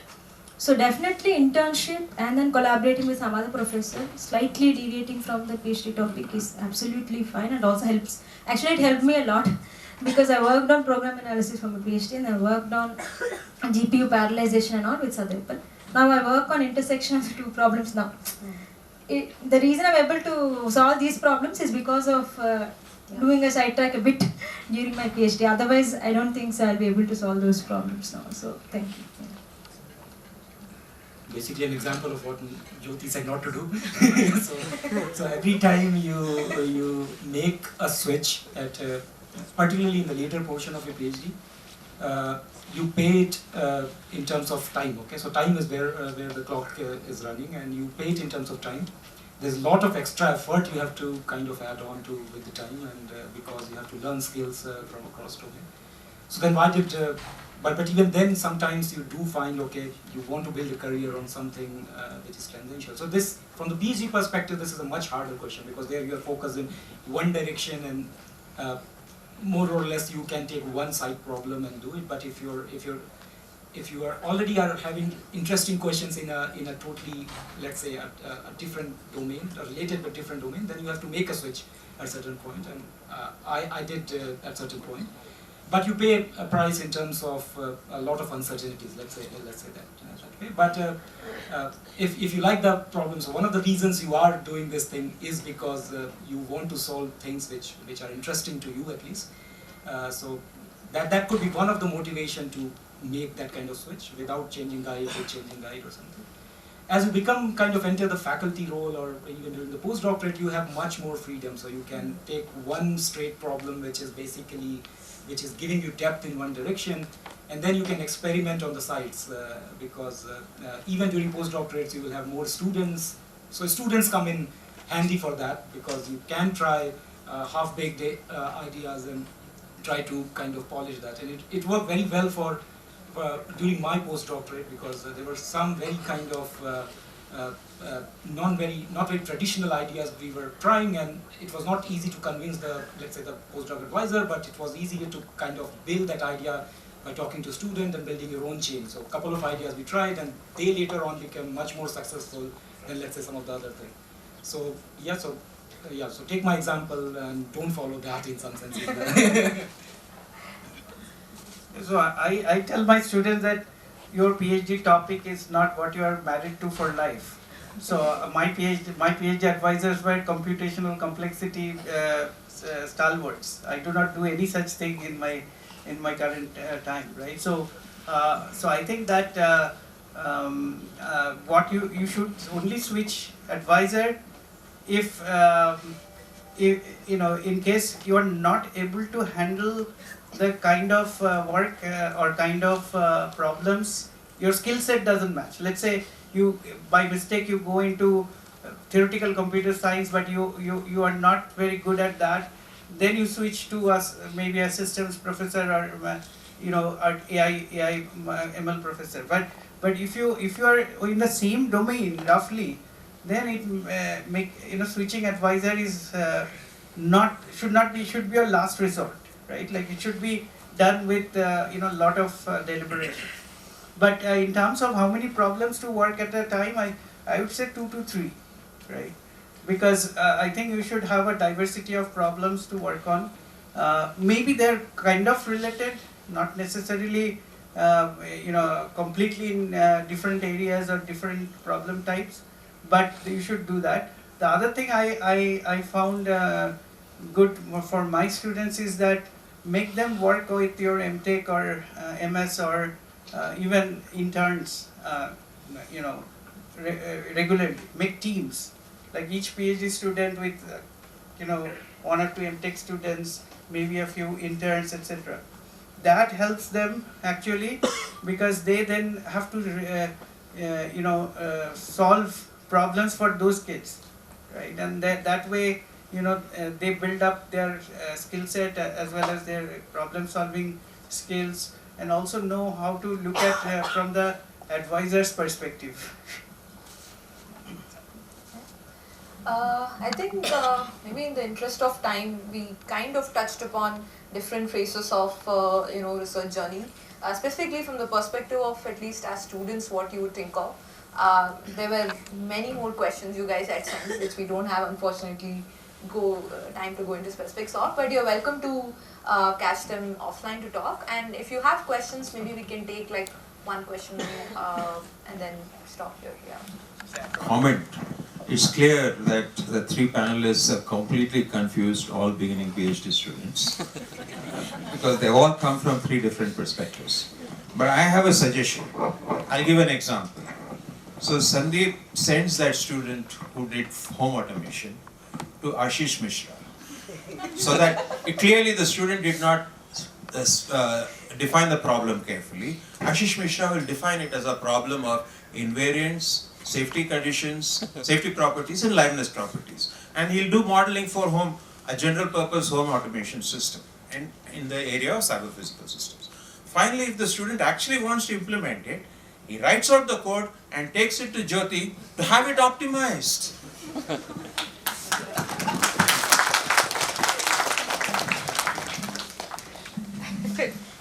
Those are perfect combination. Any other quick question anyone has? Okay. I'm going to priority. Just finished my PhD at IIT Kanpur. I'm still trying to formulate this question, so it might be a little vague. We had this discussion about venues when we were talking about good research in the previous session. Then we also had some discussion on choosing the area which you are working, which is also probably some aspect of good research because it's good to me. And then there is also some understanding of the department where you're working, because it also defines what is good research. The advisor also defines what is good research. And then as a PhD student, you also have to finish this milestone. You can't be stuck in the PhD all the time. So can you just put this all together in some way, because some areas which I work in may not be very good for the A-star conferences. It's a niche area, not so important for those big conferences, but those ideas matter to me. Just the venue, I find it a little uncomfortable, the idea of venue. If it matters to you, that's all you need. You don't care about and it has a real impact, you should not worry about venues. That's my view. I have a quite different view on that. So many times I have got papers rejected from, let's say, A to and then gone into A-star and the other way as well. I think one difference I found was that from A to A-star, at least in let's say PL verification thing was, so we had an idea, we packaged it, so the major difference was in the motivation section, okay? So we have to kind of make the reviewers excited. No matter what they feel down the line about the technique or something, they should be excited about the problem.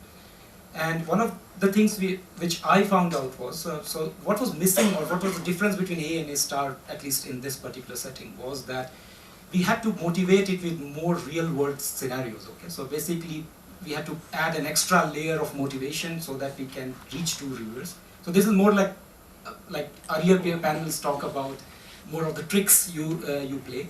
But I have been seeing, at least in multiple places in my work, is that the difference was in a paper which got, let's say, very good reviews from A-star thing, was the motivation was very clear.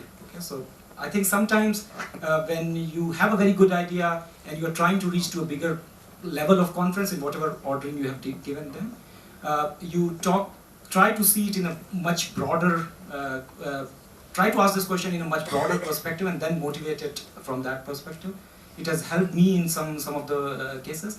It has also happened that I have taken an idea and tried in A-star, it didn't go through, I took some idea out of that, got into, let's say, an A kind of conference, and then taken the same idea and kind of remotivated it in a different setting and got again the same. So I think the motivation question, if I have to say, is the point I'm seeing. I don't know, as Zach said, like I'm very early. I shouldn't be in this panel, but yeah. So this is one of the point I'm seeing, that the motivation is the point in at least in PL verification kind of conference. So maybe I'd just like to add before Jyoti you in. So I think if I understand your question correctly, it's about, okay, there are many different aspects. Does your problem depend on you deciding, okay, these are the venues that matter for my PhD. I have to publish here. Impact, in some sense, those will be the venues that will create the impact. So now, do I have to pick problems that matter to the community that is working in it? It is a bit uncomfortable to think of picking problems in that context is probably your concern, or I don't know if that I understood correctly. But let me answer it in whatever broader sense I understood your question. At least from my perspective, I feel like depends on the area really. So this is where you are supposed to have conversation maybe with your advisor or your people a little more senior to you, you're working in the area, to get a sense of whether the problem space you're working on, how relevant it is, how good it is. If you are not getting that sense, you may be personally very excited about it, but whether it in the context of the bigger scheme of area, it is a good space to work on or not, is not a sense often one gets on their own. And the field also changes. So to give you an example, like I worked on some problem which was a really hot topic, at least at the time of my PhD. But it's no longer so. Several things happen, applications didn't work out, and now like there's not a lot of people in the community that do on. So the shift kind of changes, and you have to learn to adapt with that shift. Okay, so someone asked me, do you want to be a dinosaur or do you want to like kind of move with what the community is right now moving towards? So this is often a balance you have to create, and to some extent the problem derivation, at least for me, does come from what becomes the shift kind of at that perspective in a broader sense. Of course, I choose to work on stuff that I still deeply care about, not caring about this perspective at all, and those are like foundational things maybe according to me that I choose to work on. But this is at least my take on it. Yeah. I think so they both need not be independent. Like for example, I can still publish at A-star and create impactful work. Right, first point is that. Second point is in every area, whether it's niche or not, you will have top venues, right? May not be listed in core ranking or whatever, but in that area, there are some respected venues. So I think, I mean, core rank is one metric to check the visibility, but if you have respected venues in your area, you should go for that. And both need not be independent. I can still publish at A-star and create impactful work. I think like maybe in the interest of time, you know, we have like a whole evening planned out, and let's thank all the panelists once again, and also the panelists from the first session. I think this was a great start to the event to chat with you about any questions whatsoever. So now I'll hand it over to Urvi for the next session, and then continue on to the discussion outside in the lawn area. But first off, let me pass it on to Urvi for the next session. Seconds on why should somebody come and look at your poster? Is that okay? Yeah? How many of you will practice it? How many of you understand what I'm speaking? Understand English? All of you understand English, right? I know she sent all the details. I just want to make sure that you do it, because that's one place that we don't do a good job. All of us, we don't know how to sell our work. Two, it's also a logistics question. We have to get done 120 of you in some hour or so, or something like that, 45 seconds each, yeah? Please practice. So let's have a huge round of applause from the delegates of Google, and I would request to stick to 5 to 6 minutes, and yeah.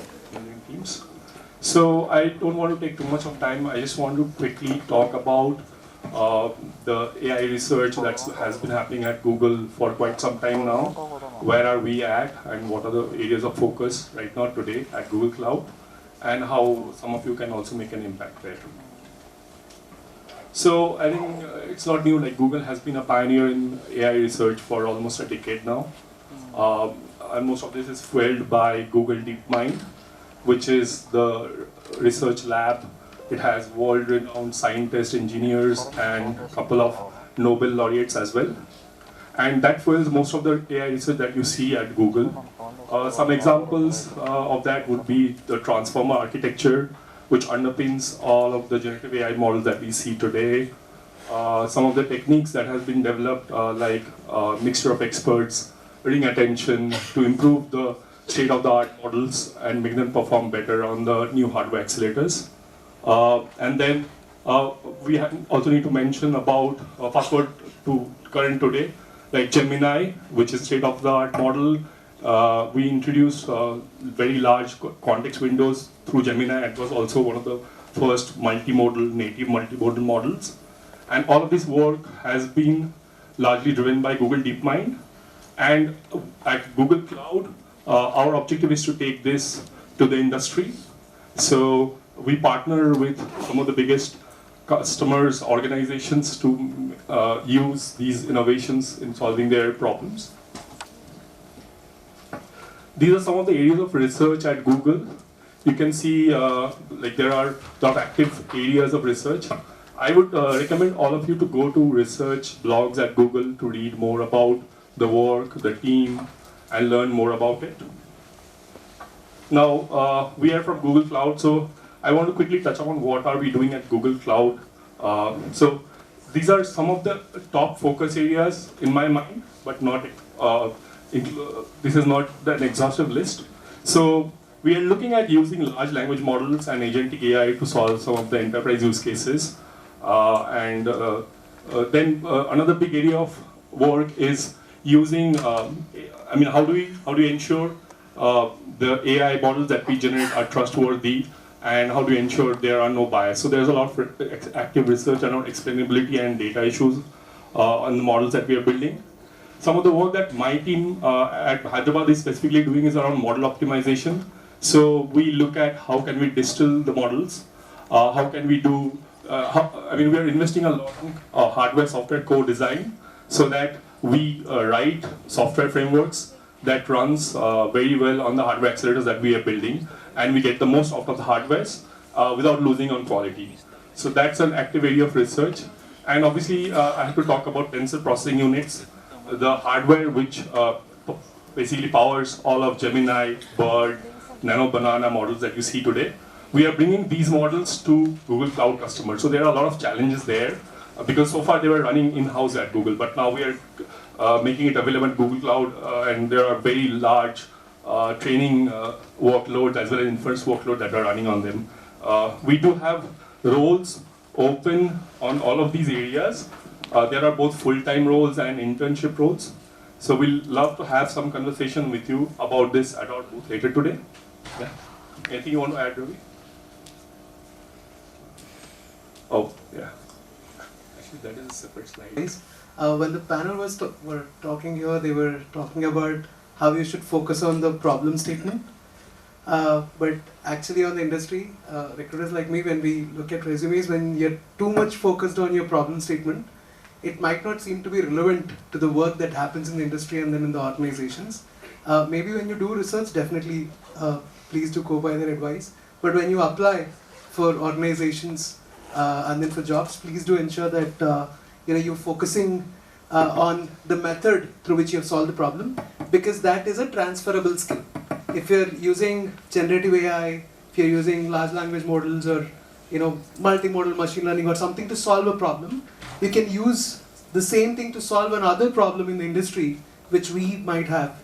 So please do craft your resumes accordingly, because for example, recently there is somebody who applied for a role, and then they were talking more about electronics, something in terms of medical, something else, which did not seem to be relevant to me. But when I spoke to the candidate in person, I understood that they're working on large language models, and where we have a direct project on that.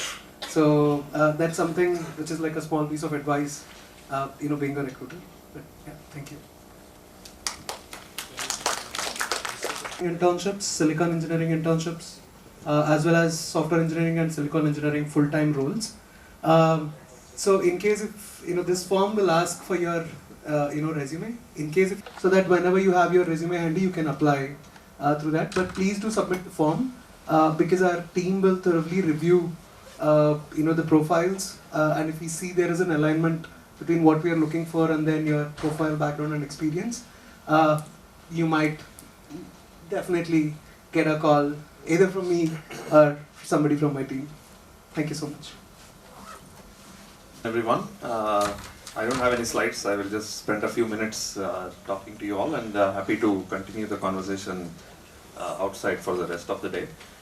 Just a quick introduction of myself. I'm Karthik. I'm currently heading the Microsoft India's Azure Database R&D Center. So I have a background in databases for the last about 15 years or so. But I'm here to not talk about databases, but in general, we all know, I'm sure you all are aware of the kind of breadth and the depth that Microsoft operates in. So irrespective of what area of research within computer science that you are working on as a PhD student, there are opportunities across the board.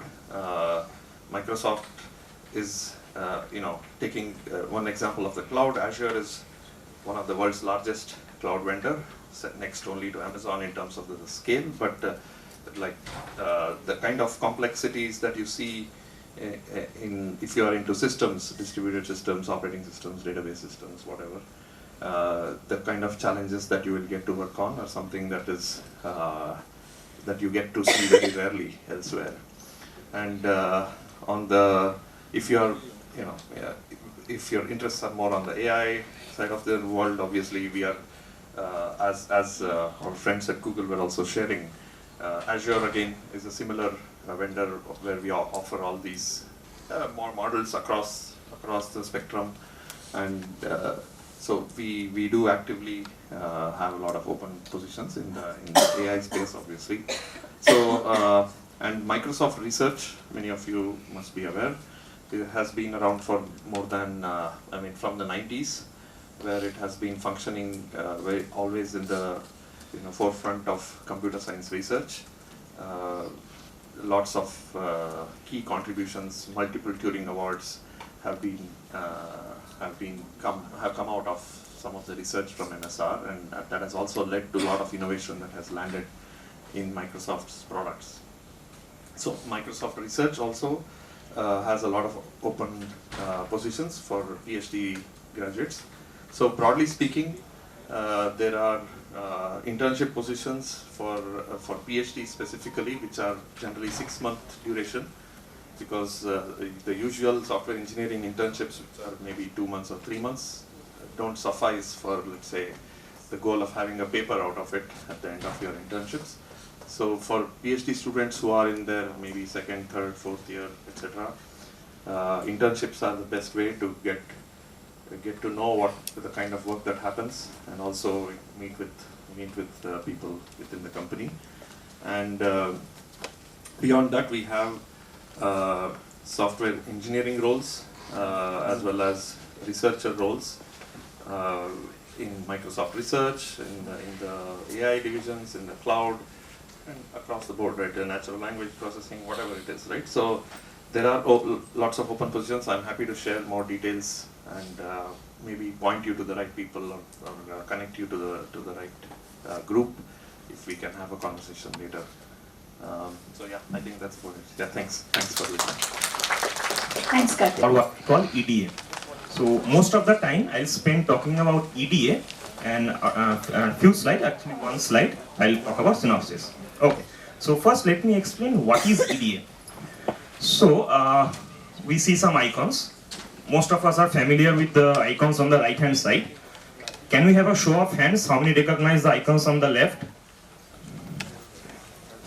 Okay, small few people, good.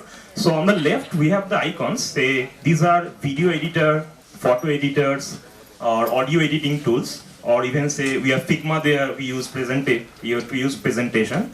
Now what is the linkage between these two sides? The linkage is that the left side creates the tools, the right side creates the content. Okay. Now if we have only the right side, there will not be enough tools for creating this much content or these contents. Another difference is that on the left hand side, we specifically have computer science engineers. Shah Rukh Khan is not writing the code for Adobe. Okay. On the right hand side, we have professional artists.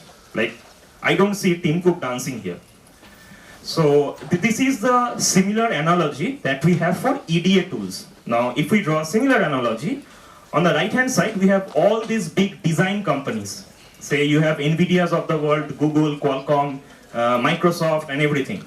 Now, all these companies need the EDA tools to function, to develop their chips. Again, the same analogy holds here. The EDA is mostly built up by computer science engineers. And on the design side, or the chip designer side, you have designers, chip designers, coming from electronics graduates, and you have some computer science there as well, but mostly electronic graduates. Now, hopefully at this point I'm able to establish what is EDA. Now, I'll show you one more slide about my journey in EDA. So in 2016, I joined KGP, and in these years, I have worked with multiple design companies that say from Intel to Texas Instruments to Qualcomm to Synopsys as well. Now, if you see, these are very heavyweight companies like Intel, Texas Instruments mostly deals with analog stuff, and my God, analog is tough. So, so why am I showing you this? Why am I showing you my resume? Just to make one point. I never designed a circuit. So I have been working in the EDA for almost a decade now, and I have never designed one circuit. This is because these companies offer you an abstract level view on which you can play around with these computer science algorithms and techniques. Okay, so say when I was working with working on a project with Texas Instruments, my only visibility to the solution were CSV files. I was doing data analytics on the CSV files. So I didn't need to, I found numerous bugs on their designs, some 10 plus designs, some 20 plus bugs. I don't know what those designs do. I never designed those, took part in designing those systems. So there is I think I have able to establish the distinction that you don't need to have a circuit design skill to work in EDA. EDA, we mostly need computer science. Okay. Now, say what are the research areas that are currently going on in EDA? Optimization, big one. So with this chip increasing, like say we have this AI boom now, to hold these big data or language models, we need these much powerful chips. And with the size of chips increasing, we regularly hear from our customers, we need more powerful algorithms to say, I want to release a chip within the 6 months. Within 6 months, I want to complete the design to the packaging to the release of the chip. So we need more powerful algorithms. Optimization is a large way. Say for placing and routing, optimization plays a great role. And these are core CS research that is happening in the EDA to support this. Means, say, take an example. Say previously of this AI boom, we had another boom, which is also known as the internet. Now, think of the internet if we don't have Google Chrome. If Google Chrome was not built, it's a completely different scenario. Similarly, for the EDA, now say we have graph algorithms, again for timing analysis or placement and routing, all of these graph algorithms are required. We have numerical methods which are mostly targeting to simulating the designs. Means how do you compute a result from a solution, from a problem in a small amount of time? How do you optimize that stack? We have distributed computing. This is heavily used in timing analysis of the chips. So currently, like in chips, we have thousands of components present. Now think of it like a real-time OS, where each component have to meet a timing deadline. So there we have distributed computing. And with these large chips going on, we also, EDA has now become the most hotbed area for applying the AI and ML techniques that also you're learning, and also developing these techniques. This is specifically my domain which I work on, that is formal verification. When you have a chip with say 100 billion transistor or trillion transistor, how do you verify that the chip is correct? It is working fine. Next we have multi-physics analysis. Say you are doing analysis of a car crash. You are developing a system for which prevents passengers in the car in times of a crash. You can't crash 10 cars 10 times. So you have to build a digital twin. Now in this way you can just imagine how many physics equations come into place. From the tensile strengths to the friction of the car to the impact analysis, the force analysis. These are huge systems. And these are all designed by computer algorithms. We need computer science engineers and skills to design these digital twins. Obviously from cryptography also, we need a huge expertise. As a matter of fact, if I may say, Professor Shayandeep here also was working on a synopsis project, literally alongside me during his PhD. We also need computational geometry and many more of this. Okay, so I hope this slide establishes the fact that EDA means in EDA, we really need computer science engineers. You don't need to know designing, circuit design, anything. I don't remember the last time I used Kirchhoff's law. So you don't need that. You only need computer science skills. Okay, now coming to what is Synopsys? So Synopsys is doing the advanced research. This is my last slide. So Synopsys is the market leader in this category in EDA. Now we are pushing boundaries on all of these aspects, else we can't survive actually. So these researches are going on here. As I'm saying, we have the market leader, and we have around more than 3,000 plus companies working as customers to us. And another huge fact of proud is that most of the chips that you see, maybe whatever is in the video camera to your smartwatch to mobiles and laptops, I can say with 95% confidence that each of the chips has touched my code. Okay, so that's a big thing to claim. So yeah, that's pretty much it. I'm happy to interact with you after this session. Thank you.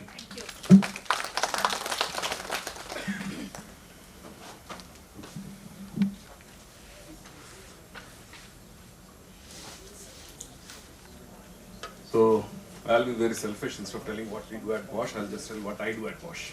Okay? I'm the one who's here. Okay? So I head the research and innovation in cybersecurity and competence development. Here we'll talk about the research and innovation. I am a cryptographer, so instead of talking about the whole of cybersecurity that I had, I will focus on the crypto part of it. Okay. Some of the topics that currently we are having projects on are secure multi-party computation, confidential computing, okay, zero knowledge proofs, privacy, okay, and post-quantum cryptography, quantum safe migration, quantum resilient cryptography, whatever you call it. Okay. Of course, applications are everywhere. Applications are in the automotive domain. Bosch is one of the largest tier 1 suppliers for automotive industry. But the applications are in the healthcare products that we send out. They are in our other embedded devices. They are out there in our manufacturing plants, OT, IoT, critical infrastructure. Okay. So, yeah. If you are from crypto, possibly you already know what post-quantum crypto is. Okay, I'm not going to go into what post-quantum crypto is. We are implementing various post-quantum algorithms. Now that standards are there, we are implementing the standards, but we have been doing this since 2019. We have been implementing various post-quantum crypto algorithms for various use cases. In automotive domain, the life of a car is could be anywhere from 15 to 30 years. So when we send out a car outside, or when we are sending a part in the car, Bosch does not create the cars, but we send our ECU to a car, that ECU should be secure 30 years from now. Okay? And a lot of these cryptographic credentials, they have to be flashed before it ships out. So your crypto that you are putting there now, that has to work for 30 years. So, and if you say that, oh, when I don't need to worry about quantum computers because they are not there here for next 10 years or next 15 years. Yes, but if they come in 15 years, then you'll have to either change your whole hardware, which is a huge cost, and you won't want to change the car hardware on a 15-year-old car. Okay, you would rather give away a new car. Possibly you guys have tried your warranty many times, right? You go to with an old Mac and they just give you a new Mac. So for various use cases, we implement various algorithms that are out there. Some of the algorithms, the post-quantum crypto guys, you will know Kyber and dilithium, but we do much more than that. Okay? In fact, XMSS and LMS, they are not so popular, but in various use cases, this stateful hash-based signatures become very popular or very useful, and we do that.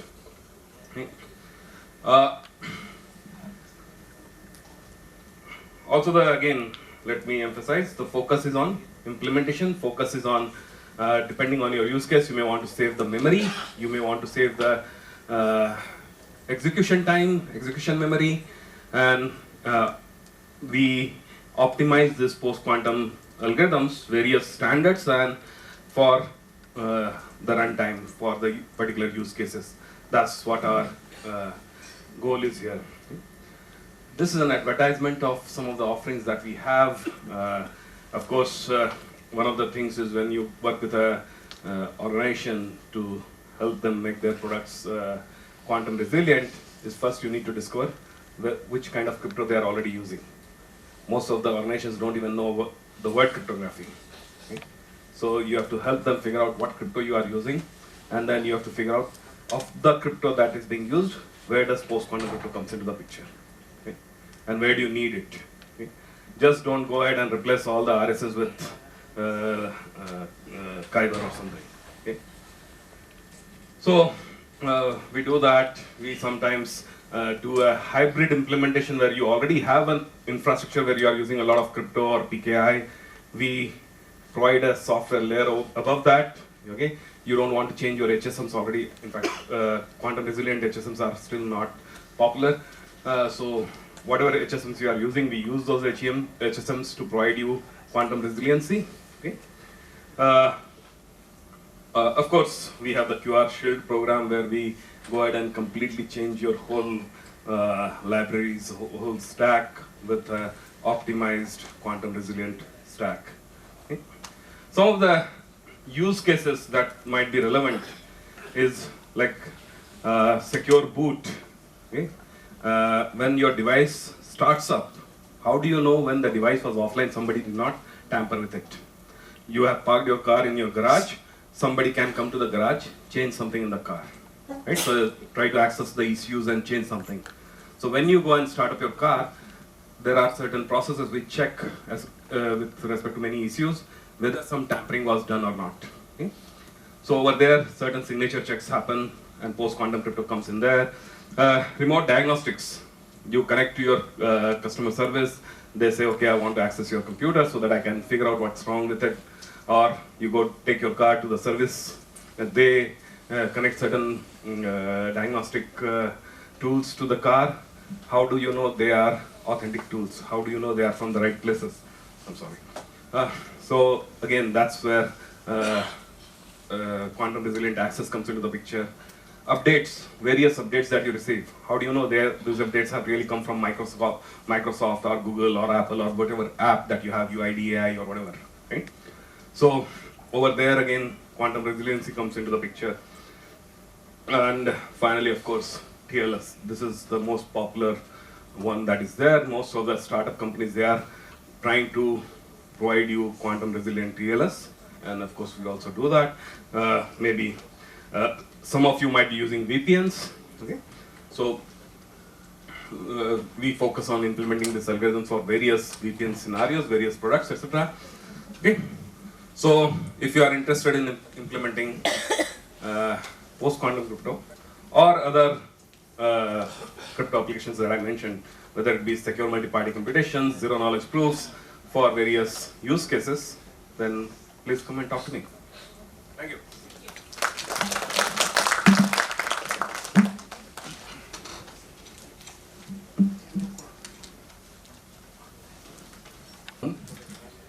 It's still not coming. Yeah. So my name is Raktim Singh. I've done BTech from IIT BHU and working in Infosys from 1995. Earlier I've worked in the enterprise product Finacle, and after that I moved to the CTO office to structure research inside the organization. And we faced with the fundamental question, how do we scale research within the enterprise? And we realized that research is scaled only when it is structured. Deep tech required discipline, not isolated innovations. And impact happened when theory survived real world constraint. And this shaped the principle of 3A research model. And from today's talk, I just want you to remember the 3A model, the 3 component of that. That is what I want you to remember that. The component 1, A1 is Applied Research Center, Academic Council, and academia industry agreed research problem. If you notice in the last panel we were discussing, and Sandeep sir mentioned that one student was trying to optimize the transformer. Maybe we are not getting the correct problem. And here what we have done with the academia and with our industry, we arrived at the agreed problem. So that gives a balance. Now let me deep dive here. These Applied Research Center are across 7 deep tech domains. And that structure gives, I will say, ambitions into discipline, which is what is required.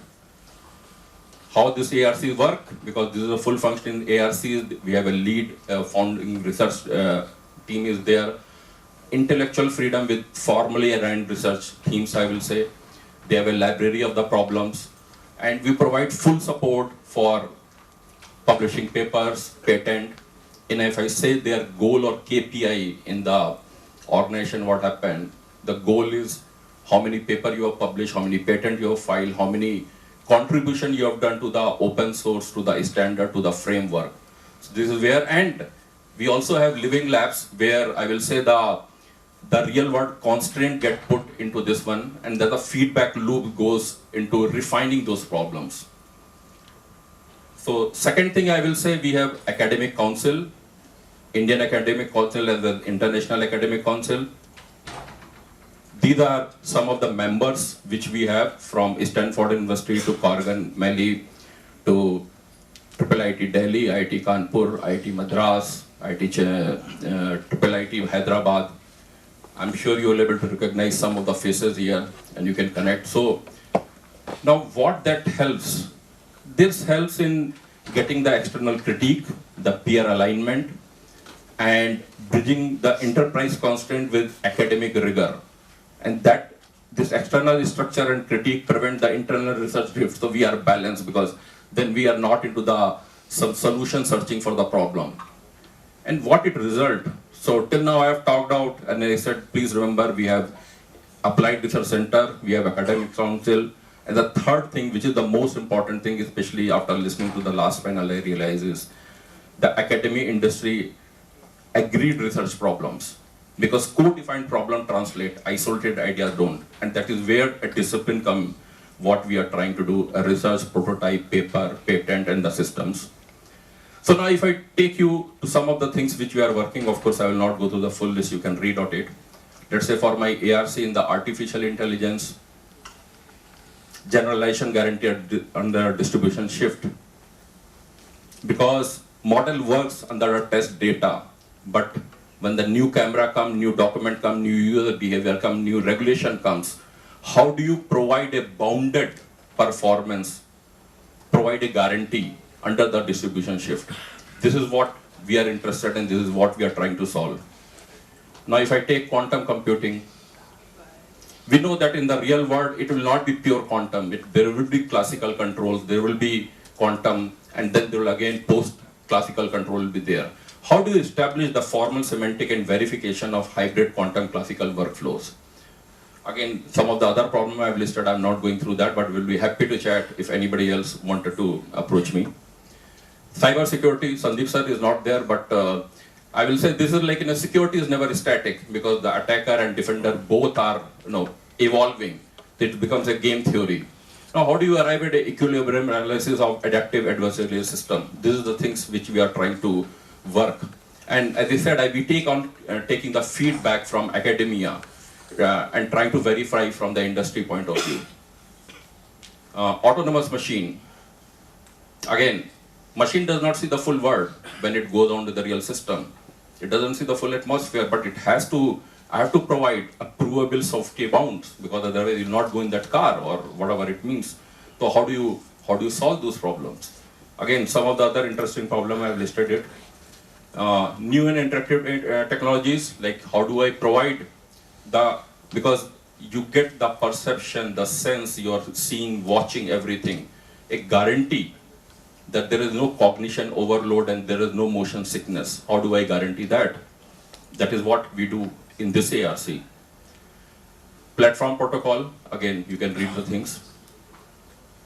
Exponential and emerging technology, I just touch upon on the Earth and satellite things, what we are working upon here, again with one of the professor, that because climate is chaotic, real world data is noisy. Now how do you, in that, you provide uncertainty propagation bounds in the long horizon geospatial modeling. So if you notice, whatever the things I have highlighted within this, main thing is coming that maintaining guarantee under non-ideal, non-stationary and partially observable conditions. So these are the things which I work upon. Now, we have done many things, but one of the things which is, I will say, close to my eyes is the Site Connect, and I'll invite you to please check that app. There, where with the help of AI in the app, you look at it and it solve the multi-language barrier, the device heterogeneity, whatever the noise or other ideal light conditions may not be there, but it checks your eye and provide the full report of in case you are getting any problem. So that you can do at home, you need not go to the hospital. And millions of the life has got impacted because of this. We are able to serve that.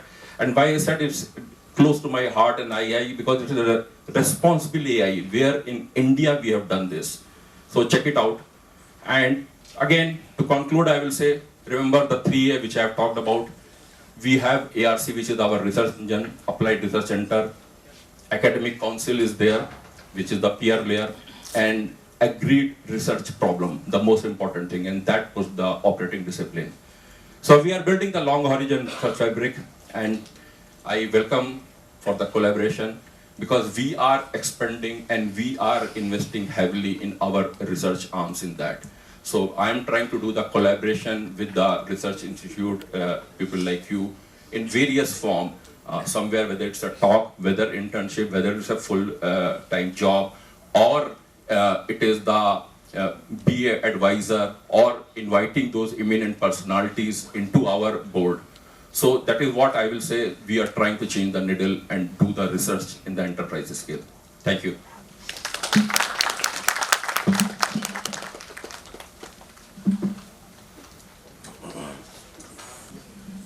Okay, good evening everybody. My name is Ishwar. I am a senior scientist at TCS Research. So many of you, I mean almost all of you, will know that Tata Consultancy Services is an IT services company. But not many of you will know that we will also have a TCS research component in it. Okay, so I am here to represent TCS Research actually. So about close to 1% of TCS workforce is involved in TCS Research, and we work in wide variety of areas. We work also, there are about 6 or 7 labs, certainly in the metros, Delhi, Mumbai, Kolkata, Chennai, and Hyderabad here, Bengaluru and Pune. So these are areas where our labs are located, and most of the labs are co-located with an academic institute. Like in Hyderabad, we are located at the IIIT center. In Delhi, I think it's in IIT Delhi. In Kharagpur is also the research park. This is just to create an environment for collaboration. So a couple of things. We work on wide variety of areas. Like you know, TCS is the main point with which TCS Research started was that TCS works on wide variety of what we call the ISUs, the units. So it is helping some business in banking and financial services. It has retail customers. It has got customers from hospitality. It has got customers from manufacturing, automobile, everything. And TCS Research was started to create a brand so that we can actually do fundamental research, like what I say, foundation research, and basically, publish, patent was one of the main two. They are the two main aims, and of course to help the client accounts that are actually serving the end customers in each of these things. So it's not restricted to a particular area. So we do a foundational research, which means we can just do pen and paper work on any of these areas. There are a lot of groups that are doing work on these things, like deep learning or data and decision sciences. That is where I come from. There are groups in robotics. There are groups in physical sciences. So the erstwhile TRDDC in Pune is from physical sciences. There are also people working on behavioral science. So a lot of people, it's not just computer scientists. We can also have people from, sociology to model behavior, and maybe some automobile experts, and wide variety of people are needed for these kind of things. And so we can also do many work, in the sense we can do foundational research, which basically stops at publication and patenting. We could also go and extend it to what we call the client accounts, where we try to propagate the research idea. So all of this is actually, so one end of the spectrum is foundational, the other end of the spectrum is basically where we are actually using it in practical application. It can also go into TCS products, that some of it has also gone into it. So so that's one thing. The other part is that in order to enable this, we have a co-innovation network. So that's kind of we have these collaborations with academic institutes in the form of giving grants, or maybe they even collaborate with us on research projects. So that is something that we do. TCS also, I understand, is investing in certain startups, and also so there are a lot of other ways in which you can actually participate in this whole TCS research program. Not just about being an employee of TCS, but also at the level of a startup or a coin, where academic institutes also can join hands to work with us to solve some real world problems. So that's something that I wanted to stress on. So these are some places where I think currently they have good collaborations going on for both academic institutes, both in India and international places. And recently, because of this boom in AI and several other things connected to that, So we are also working on how the future is going to be when we are trying to use AI. So I see AI as an enabler, like all this LLM, all this, we see that as enablers basically, in order to solve something that we may not be able to solve. So it's not that you should be an expert in using an LLM, knowing how to design an LLM or something, but somebody has designed it, okay, and you can use it for your own application. Like for example, even if you're from an automobile engineer, you have to see how to prompt your LLM to design solutions for it. So that's why we say future of the work in the current setting of AI. So we work for many areas like food security. There are behavioral things. Life sciences is a big vertical in PCS. There are warehouse operations that connect supply chain management, like I said, manufacturing, chemical products. There are so wide variety of things we work on. So as I said, we take people at various levels. It can be interns, it can be a full-time employee, or you can also partner with via academic institutes or some startups or anything like that. Okay, so that's what I have to say for now. So you have anything, we can actually connect outside of this thing. So yes, we bring in context in the terms of the domains that we work in. We bring in collaboration by joining up with academic partners and other people who are interested in doing things. And also there is cross-domain expertise. So it's not just about CS and allied things about CS. Okay, so that's it. Thank you. So good afternoon all. I am Ramkumar Govindarajan from Zoho.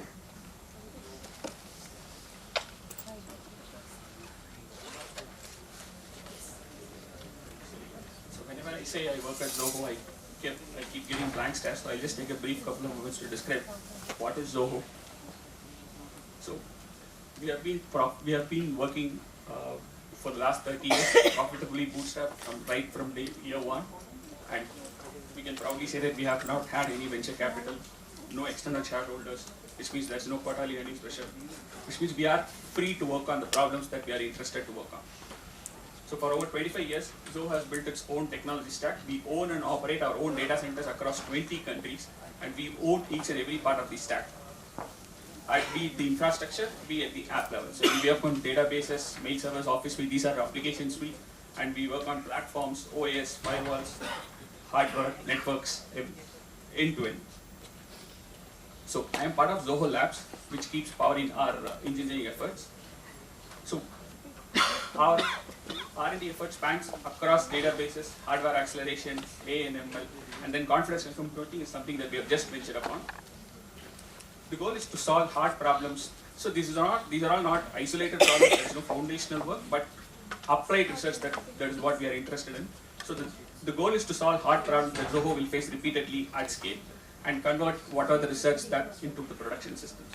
So our focus areas are enterprise focused AI system with right-sized models, knowledge-driven intelligence, optimized in-house training. We are working on our own models across the stack, voice, image, and LLMs. We are working on our own LLMs. We have developed our own ASR stack, and then working on GPU efficiency and inference infrastructure. So what is that you will work on? We'll be working on foundational problems which are interested, databases, distributed systems, AI architecture, and infrastructure efficiency. So being bootstrapped and without any pressure, this aligns with your PhD goals. We value persistence, diligence, and patience.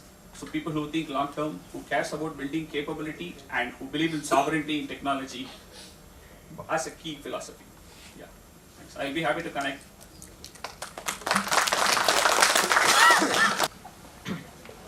Yeah. So short introduction to who we are. My name is Padmini Gopalakrishnan. I work at Agrani Labs. We are a very early stage startup. We just announced our seed funding a couple of weeks ago. And we are building a high performance AI GPU for data centers out of India. So our leadership is founded by 4 veteran hardware architects from AMD and Intel, Dhimant, Ashok, Shrikant and Rajesh. And Dipankar and I are basically the software leadership team at Agrani. So across the board we bring about 150 years of combined industry experience, and our goal is to is pretty audacious. It's to build a full stack inference engine out of India, hardware and software together. And so as a team, we bring a wealth of experience designing end-to-end data center products across CPUs and GPUs in very large companies. And this includes, working on complex software systems, working with cutting-edge foundry technologies, and so on. And we have assembled a team. We are very small, less than a year since we started product development. We have assembled a team of 30 so far, and we are actively hiring. Our team includes industry veterans across software and hardware, as well as engineering graduates from top institutions, including IIT Madras, IIT Bombay, IIT Kanpur, and hope to add some from other top institutions to the mix as well. And so what are we building, right? And why is it relevant to people here? So we are building an AI-focused GPU, which is basically optimized for doing inference.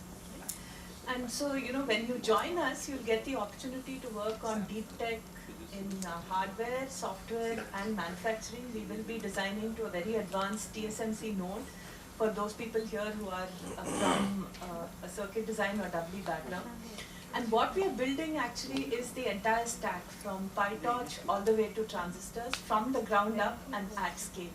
So this means, we are interested in people who can, do anything in the software stack, right? Compilers, system software, drivers, frameworks, model optimization, model characterization. We have raised 8 million seed funding from Peak 15. We announced this a couple of weeks back.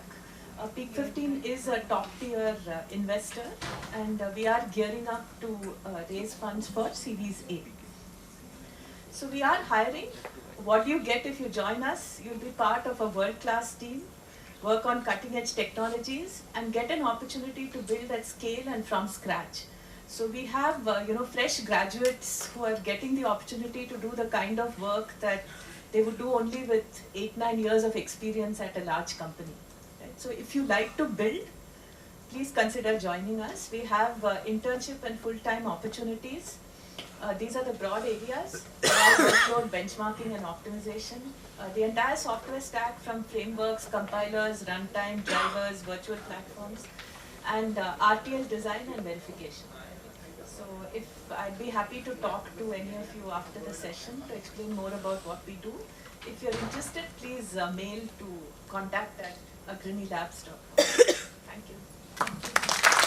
4 out of 5 top banks, for in case, both in India and US, in case you are doing any transaction, probably Persistent employee would have codified some part of that particular code that you are doing transaction on. 3 out of 5 pharmaceutical companies, and across the board there are too many companies out there from Fortune 50 itself. So I come from the AI Innovations Lab, the corporate CTO office from Persistent. Like the name suggests, right, we are the flag bearers of innovation at Persistent level as such. We are bringing in many of important innovations that Persistent is doing right now, and this group that I am representing is primarily working on AI, agentic AI, and Gen AI specifically. So the slide that you are seeing here is from the idea from our founder, Dr. Anand Deshpande, who says that every company needs to go through an S-curve. So whenever you are plateauing, right, as part of the S-curve, you will need to do something exceptionally good, such that you kind of pivot to the next growth spurt. So that's the 6 orbits that you see here. 5 orbits we have already passed through. Our founder and our CEO has already passed through those 5 orbits, and we are actually going on to the 6th growth spurt. We have gone early in the AI game, specifically like talking to data, building foundational ETL tools, early AI forays, embedded AI, establishing COEs as such, and AI platformization and governance. And very recently we have taken an AI first strategy as part of the whole platform level agentic AI. So primarily what we want is to go on to the next spurt through the pivot number, orbit number 6 that you are seeing here, 2024 and onwards, and we are looking forward for exceptional talent to join us in that particular growth spurt. We have done quite a bit of work already. In the last 1.5 to 2 years, we have filed about 100 plus patents in the space of AI and agentic AI. I would like to talk about these separately based on your own specialization areas, but we have concentrated specifically on context and knowledge, engineering hyperproductivity, business hyperproductivity in case there's an enterprise user, AI governance, agentic AI specifically, and also data-driven practices across the India spectrum. So if this actually speaks to you, we are earning for members who are very innovative, compassionate towards problems of the customer, because we are at the end of the day IT services player. We want to solve the customers of the problem, and also passionate to actually create an impact and see it across organization and worldwide as such. Thank you very much for the time again. I am Arun. You can find me in the booths to actually communicate, and let's collaborate to find the right fit. Thank you very much.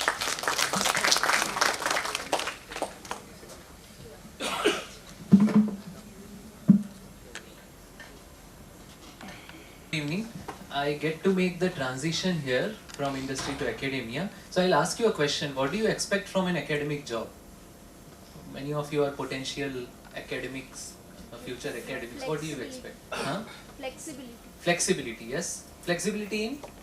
Choosing your topic of your own.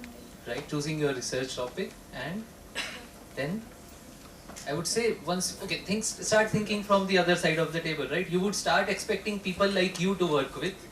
You would realize very soon that as a faculty member, you don't really get as much time as you would love to. So you want students who are brilliant around you, who can support your research as well as bring new ideas on the table. You expect opportunities in terms of funding, because you realize that, oh, that's very important in terms of not only pursuing the problems that you want to work on, but also in terms of supporting your students' research, their travel to conferences, exposure, organizing events, and so on. And you also expect, I would at least from my experience say, you also expect a sense of well, freedom, she already said. You also expect some research, some respect.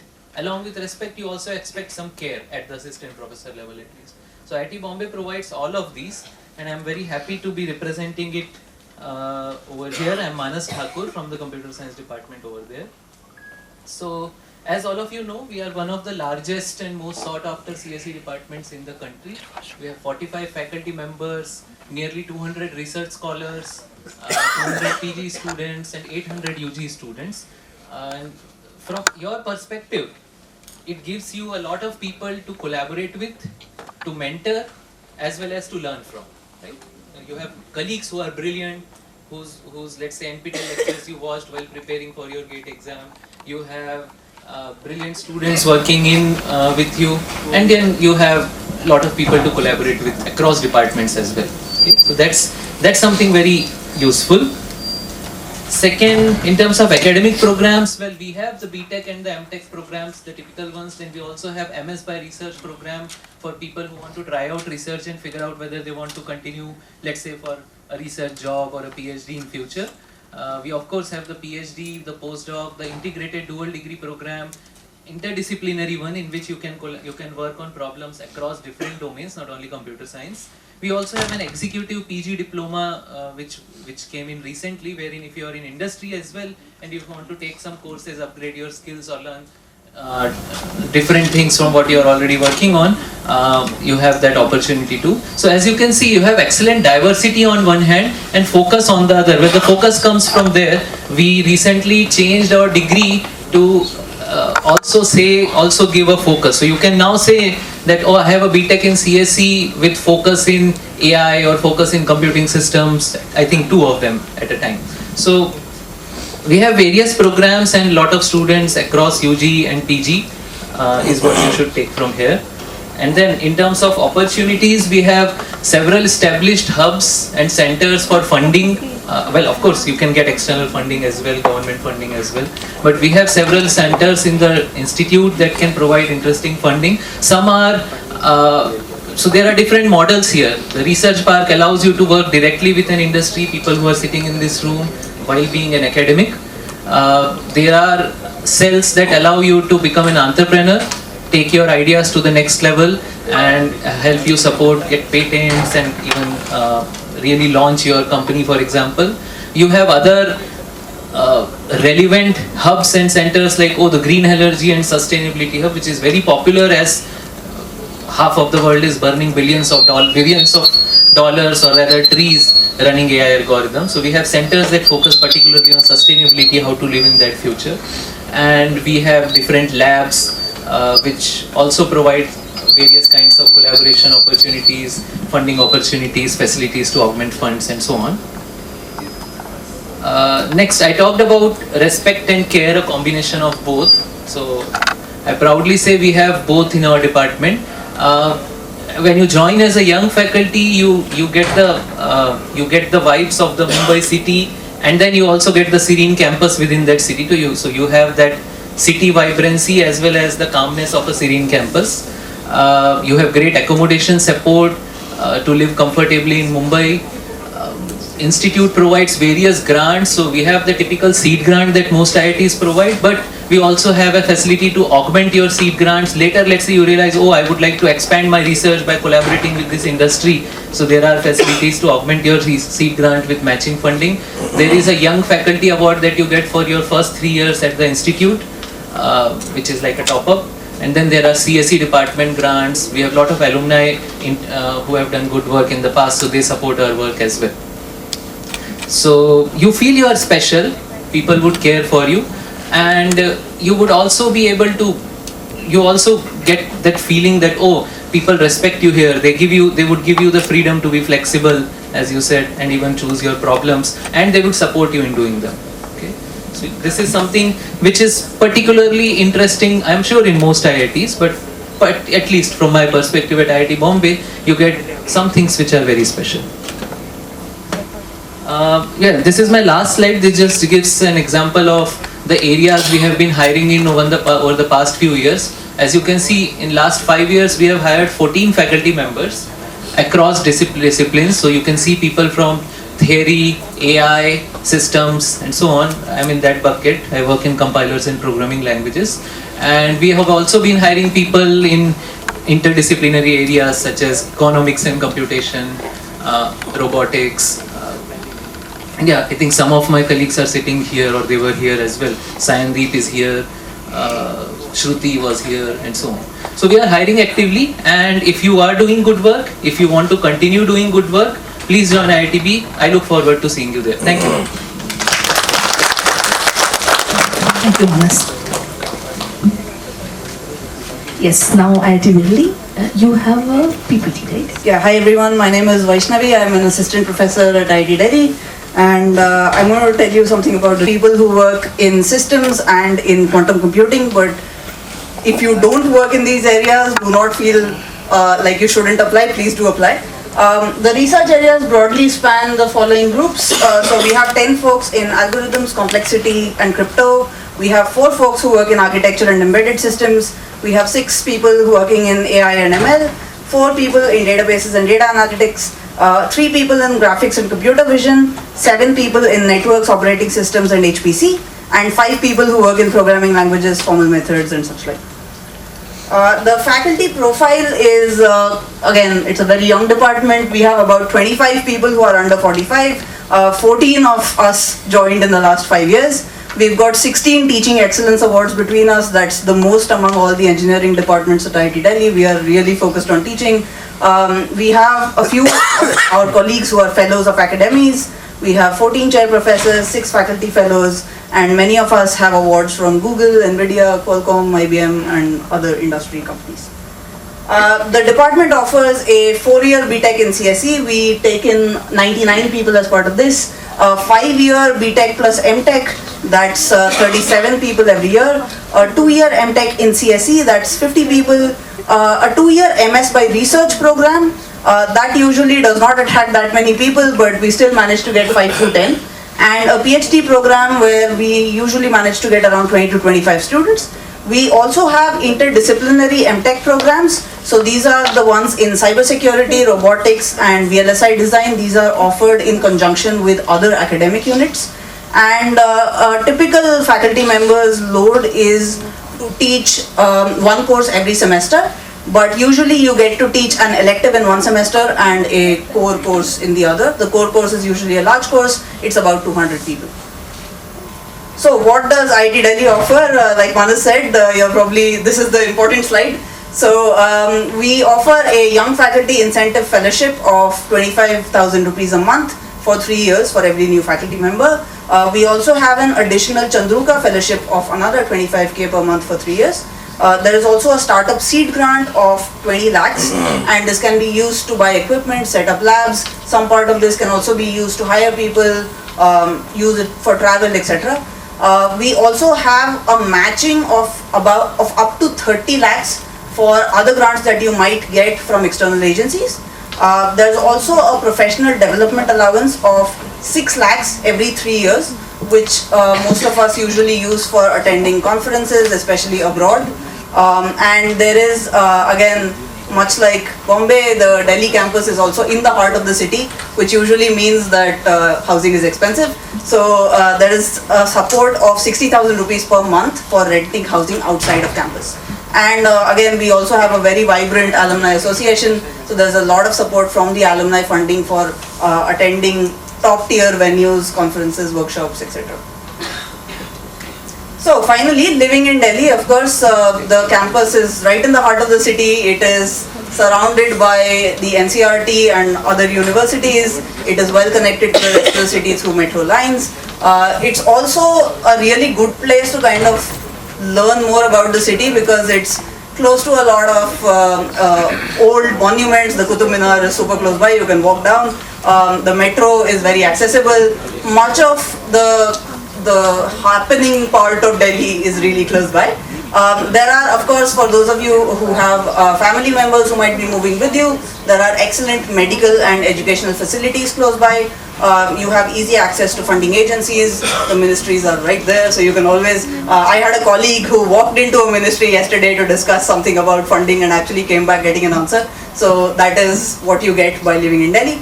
And of course, the airport is really good. We now have 2 airports, so not just 2 terminals, so that helps by way of connectivity to the rest of India and the rest of the world. And finally, I would like to say that the department is a really nice place to be in. I've made a lot of friends. Like I am from Delhi, but most of my friends had moved out of Delhi. So I managed to join the department and make friends at work. And it is a very democratic department. So most things happen in a way where you feel like you are not only heard but also being listened to. And I think that's important. So yeah, I'll be at the booths outside. Please come talk to us, and thank you. Thank you. Okay, so as we said, so a very good afternoon, and I'm an associate professor at the very first IIT of the nation. So it's a great privilege to basically represent the CSE department at the first IIT of the nation. And in the next 6 minutes, I'd like to give you a glimpse of why IIT is not just, or IIT Kharagpur is not just a part of the history, but you can build your academic legacy in the future. So we started in 80, the department, though 1951 was the when IIT Kharagpur was first established, and those are just the same building in basically 51 or even before that, and nowadays, so it's now sprawling, and we have roughly 650 plus students across UG, masters, and the research scholars.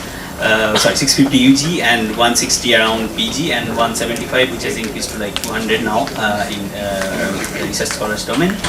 And we are, we started in 80, but as soon as like 1986, we gave the first PhD. Now, though we basically are consistently in the top ranking, among the top ranking engineering institutes in India, but actually the measure of impact comes from our alumni. So it's a it's a like who's who in the tech world. So starting from Sundar Pichai, Rahul Jaimini, Anand Deshpande. So they are basically shaping the tech and the startup landscape in the globe and in the country. So we have our presence in academia. So both in top academic institutes in USA, in Europe, in Asia, and so on. So our alumni network is not only strong but powerful. Now coming back to the current world, so among the current cohorts, so we have a bunch of IEEE fellows, one ACM fellow, 2 Bhatnagar awardees in one department. But you may think that okay, for being these fellows and so on, you have to have grey hairs or maybe receding hairline. But that's not true. Actually, we have among the younger ones 10 INA young engineers, young scientists, and so on.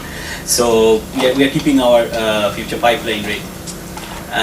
So coming to the research landscape, so our spectrum is too broad. So we start from the theoretical computer science to the pure applied areas like AI, ML or visual computing. I'd like to point to this point towards the end that we are, among the faculty members in different IITs, there are 30 plus alumni from our department. So making us sort of a nursery for producing good computer science educators, which is serving the nation. So we cannot claim, or we don't claim that we are excelling in every aspect of computer science, but we have some niche dominance continuously for the last few years. So computer security, design automation, embedded and real-time systems, and web and information retrieval. We are ranked 1 in India according to CS rankings. So CS rankings is, those who doesn't know it, so please have a look. This list ranks the institutes according to basically the publications and publication venues and so on. So last 3 years we are number 1 in these areas. Not only that, the QS ranking, we are neck to neck with some institute on basically citations per paper, which are primarily known for their research, which are not known for or maybe not teaching institutes, we can say. So then so far so good. So we had good history, good legacy. We are producing some research. But what will we offer you when somebody, say, fresh from say PhD or postdoc want to join us? So some of you might need a massive compute, right? So compute is the oxygen. So if that is the oxygen, we breathe easy in So we were the second in the national supercomputing mission to get the Param Shakti system, which is old at this time, but at that time it was SOTA, so 22 GPU node. So the good news is that new generations of GPUs are coming. So we have, in terms of IOE, that is Institute of Eminence Money, 5 DGX1 servers, which are starting like 8 H100 GPUs each, 4 H200 GPUs, and GPU nodes are coming, basically 10 nodes with 4 H200s each, which will be coming very soon. But these are central resources, so you have to basically compete with others. So that our department, Powerhouse, also has GPU nodes, which you can use, and I'm not listing the ones which are more than 3 years old. So these are like most modern ones, the N40s, the H100s, and so on. And not to just forget that you can buy your GPU servers from your individual projects, and where from you will get the projects that will come next. So we help with the seed grant, which most of the IITs also provide. So 25 lakhs, pretty reasonable amount. Then we have also started this top-up concept, that is giving 25,000 rupees per month on top of your salary. CPDA, which is 6 lakhs in per 3-year block, that is there, and we use it mostly attending conferences. and you are given priority to basically take the PhD students. So newly admitted students, you will be getting the first hand as a young joinee to work with them. And those all are coming with reasonable teaching load, mostly one or sometimes say 1.5 courses. So we say the lab loads as half courses per semester. But yeah, in early career basically the load is less. You never work alone, so you will get, I mean, if you are working in some of the areas, you will always get a critical mass of the faculty to collaborate. We have a very transparent promotion track, so we have different verticals defined, and you don't have to excel at every vertical. Now because we are asked because of the students, right, the research scholars, so we have to look after them. So they do fantastic research. So they publish in CVP and Neurips, ACM and all the top conferences. So we have decided to basically extend our financial help to them, because nowadays like attending the conferences are huge. I mean the money is getting huge. So we are topping up with 75K per conference for each of the research scholars if they are going to present their papers in the conference, in addition to the institute support. Yeah, just the last one. So now, but it is not all about just the labs and so on. So we are excellent. We have excellent on-campus housing for faculty, and we have 22 acres of green. Okay, so maybe we are not in metro city, but the pollution is not there. So family support is so doctor, school, hospitals, facilities. And as I'm talking, our spouses are actually gearing up for that food festival. Not the date. It's 11th February, right? So they are actually preparing foods, Bengali desserts, who doesn't like. So if you have anything to come and choose for us, for just this, just look at this. Okay. So yeah, I'll be there, happy to interact with you. So yeah, we are actively hiring across all departments. Just the figure in last 4 months, 85 I think recruitments need. Okay, thank you. Good evening everyone, I am Abhishek Bishawat from IIT Galinagar, one of the second generation IITs. So the presentation is actually a little generic, but of course the CSC department itself is very new there. It's young in the number of ages, in the terms of ages as well, and in the number of faculty, because we just started like 8 to 10 years back. So we're looking to grow rapidly in all areas of computing. So it doesn't matter what area you work in, including but not limited to any of the areas that our industry colleagues or any of the other colleagues have been talking about, do apply to us as well. Opportunities are almost similar to all of the other IITs. We've been learning from them. We are also trying to improve on them. So we try to give better competitive startup grants. There's CPD, of course. There's excellence awards for excellence in teaching, in research, institution building, and so on. There's also chair professorships for distinguished faculty members, and these do not have to be professors. You can always be an assistant professor to get these professorships. Along with it, we do have something known as a PDA, which is on top of the CPDA, which basically has no limit, no kind of constraints as the CPDA has. There's a travel support available for faculty members, so you do get some seed grant to work with.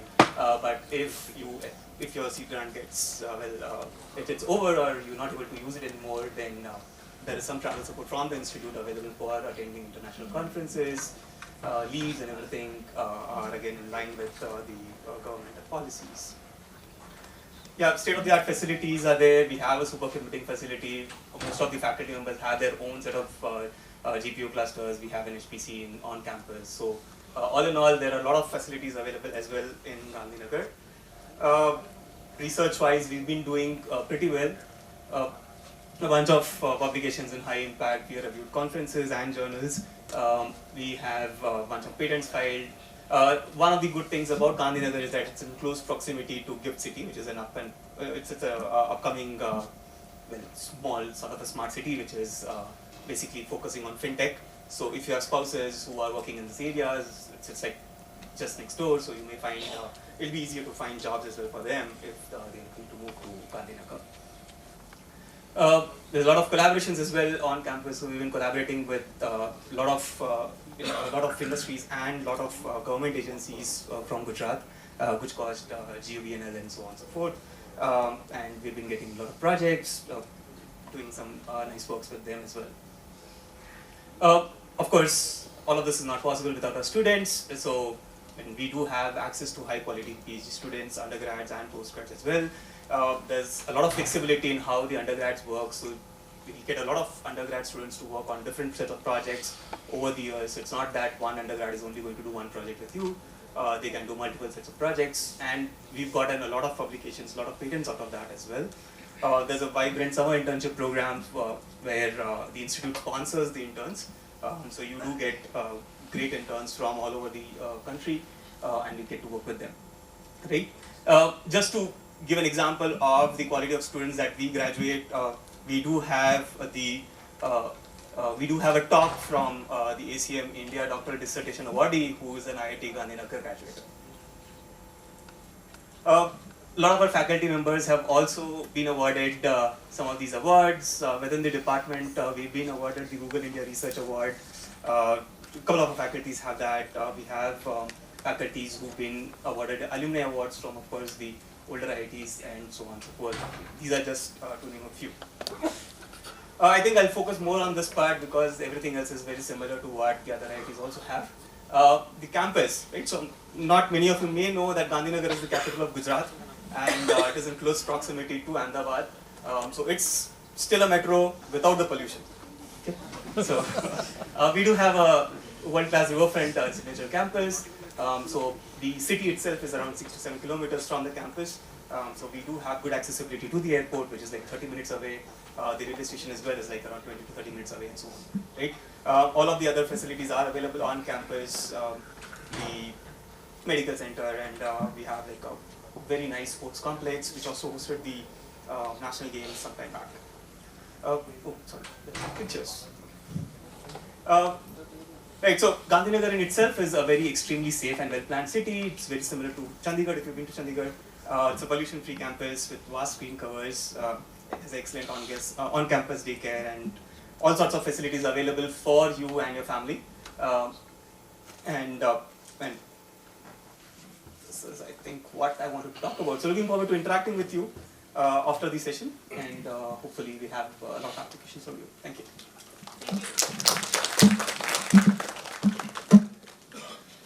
Quite a lot, so let's do an institute that is very, very different from most of the things that we have heard. Triple IT Hyderabad, we say we have the third eye open. Okay. So my name is Anup, I look after faculty affairs. We also have Suresh here who looks after faculty hiring. We can discuss with us. We are, essentially we call ourselves, we think of ourselves as a research university. That's the thought process in setting up the institute. Okay, it's research in our DNA. We infuse research into the curriculum for undergraduate, for graduate, and to the extent that we decided we won't even have departments because research does not obey departmental boundaries. So we said we will organize ourselves as research centers based on research problems.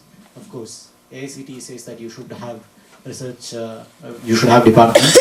So now officially we have departments, but you know, if you ask many of the faculty which department you belong to, they might have to think for a few minutes before answering that question because we don't think ourselves as belonging to departments. So that's the research orientation. Second important difference is that we are neither a government institute, not a private institute. Okay, so government does not own us, no private party owns us. So who owns the institute? We say we faculty own it. It's our institute. Okay, and in practice it is. We can decide what we do with the institute. We decide our directions. Of course, we call ourselves as a public university in the sense that it's neither private nor governmental. it essentially combines the good aspects of both government social orientation of a government institute plus the nimbleness and the flexibility of a private institute, plus no boss. Okay, you saw Professor Sandeep here. He is as high as it goes, and he is as accessible as walking into his office anytime you want. So we are a very flat institute, small institute, but not just small. So as I tell, this actually empowers faculty. We tend to keep the startup spirit of the institute. We are one of the younger institute. We are slightly older than IIT Hyderabad and IIT Gandhinagar maybe, but we think of ourselves as young, and we try to keep that spirit of startup, minimal hierarchy, open work environment, and so on. That's basically how we try to achieve our goals. We have, as I told you, organized as several research centers, each one focusing on a particular class of problems, and we have several of them. This is how you see signal processing, language technologies, robotics, security, theory, software engineering, visual information technology, computer systems, machine learning, quantum, spatial informatics, earthquake engineering. You see that there's a mix of all kinds of areas in there. And in each of these centers, there might be people from different departments from where they came from. So in computer vision, where I belong to, there are both ECE and CS. In terms of undergraduate, we primarily have CS and ECE. Those are the two fundamental undergrads that we do. And we also have large number of research centers where people from all kinds of departments come, from civil engineering, from basic sciences, physics, chemistry, biology. We have even human sciences, economists, social science people. All of them work with technology and look at implementation or intersection of IT and their corresponding domains. That's the way we are organized. We are doing well, quite well in terms of ranking, in spite of being a very small institute with zero funding from government, zero funding from any private party. Of course, we get research support from a lot of industries. We do work very closely. You saw that TCS said that they are on our campus. We have quite a lot of close collaboration with a lot of industries around us. So we are doing well in rankings in different ways. Similar to what we said, CS and EC, both 4-year single degree and dual degree masters by research programs, MTech in several areas, in CSE, computer-aided structural engineering, which is doing civil engineering oriented work, VLSI, product design is another one that has started recently, research programs in several domain areas, and so on and so forth. Okay. We do value work that actually makes an impact, and a lot of our faculty are taking up efforts in doing projects which are significant impact in the world. We do lead large number of such projects where we have made significant impacts. ARCS is a project that has conceived, developed and implemented now in multiple cities, has proven to have saved hundreds of lives already by just application of technology in transportation. BharatJan, many of you might have heard of. We did several things like Ego4D is one of the largest data sets that was created, used world over. Several kind of data set creation is going on. We have created some of the solutions that are now working inside Aadhaar. Some of the algorithms are basically from IIIT. Basically, looking forward, we have the core computing competencies. Computing involves both CS and EC, and there are several areas around it, and then we think of a lot of applications that are built based on that core competency that we are good at. Like many others said, we are also in the center of a city. We have a good campus in the middle of Cyberabad, so there are a lot of technology companies around us. There is HCU and ISB are walking distance. There are multiple multi-specialty hospitals, hundreds of software companies which you can almost walk to within a kilometer or 2 kilometers from our campus. You will see at least 100 companies which are in areas of, as you can see. Okay. We also have a very close-knit community, so a lot of mentorship and support from research groups.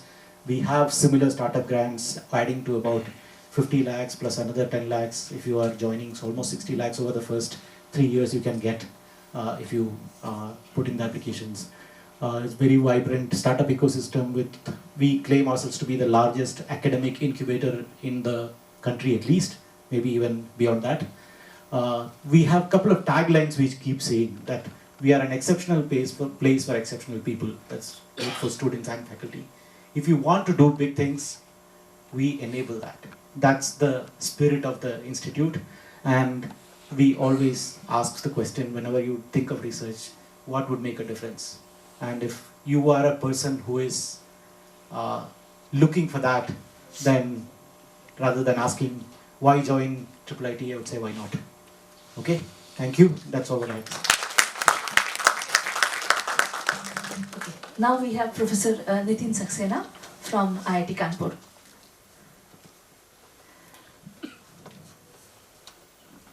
Thank Urbi because she really fitted this in her schedule, and I came very late.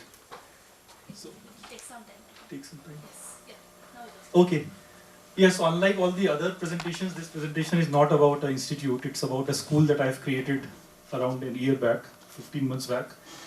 So it is inside IIT Kanpur, which is one of the third oldest and one of the and the third biggest campus in India amongst IITs and all institutes. And so I will not talk about IITK. Hopefully you know already about IITK. I'll talk about the school that I've created. So this is this was signed in front of the Prime Minister on 23rd April 2025. It's called Vadhwani School of AI and Intelligent Systems.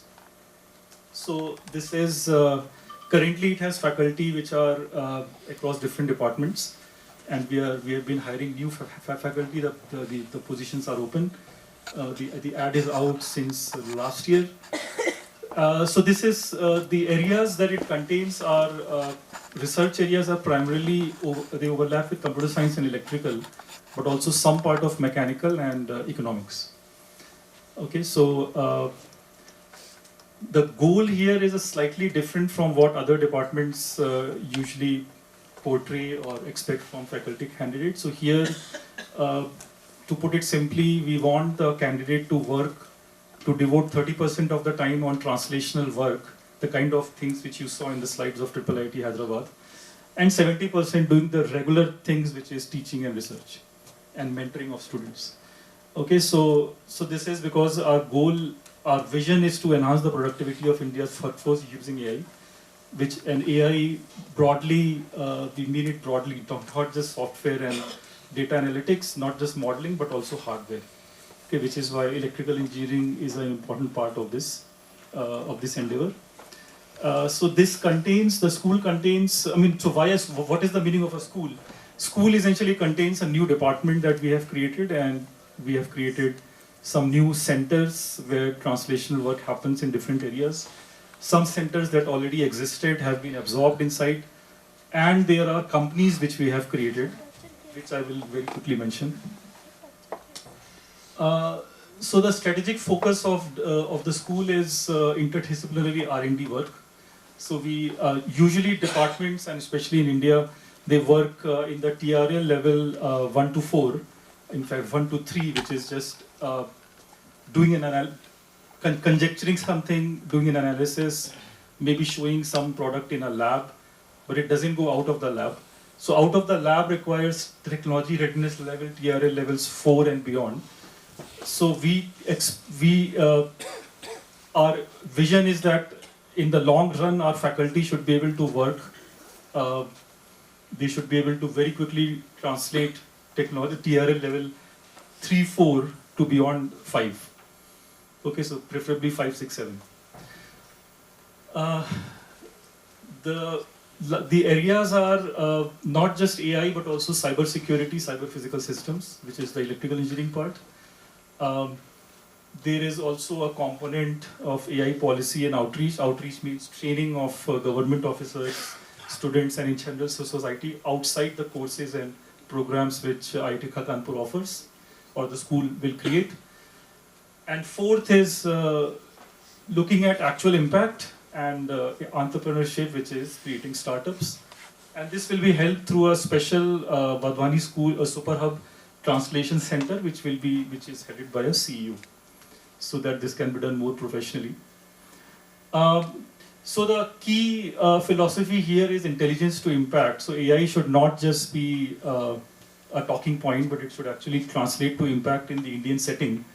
And this we have experience through a center that I founded and I run with my friends for the last 4 years. So there are around 20 projects which are funded by mainly by big government agencies.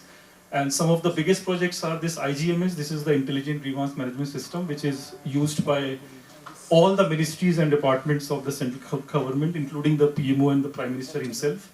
This is where citizens actually submits complaints, and then our system, which is maintained in my center in IITK, the complaints are analyzed automatically. So it's an AI middleware which does grievances classification, and over the years it has added many, many features. All languages, all modes, and all kinds of problems and root cause analysis. Second is this Haryana project which we did, which is income estimation project. So if a state government agrees to give us data of the citizens, we can estimate the income, which can be used for welfare schemes, for inclusion, exclusion, and so on. And third is a new benchmarking platform which will be inaugurated in the presence of Prime Minister next week in the India AI Impact Summit.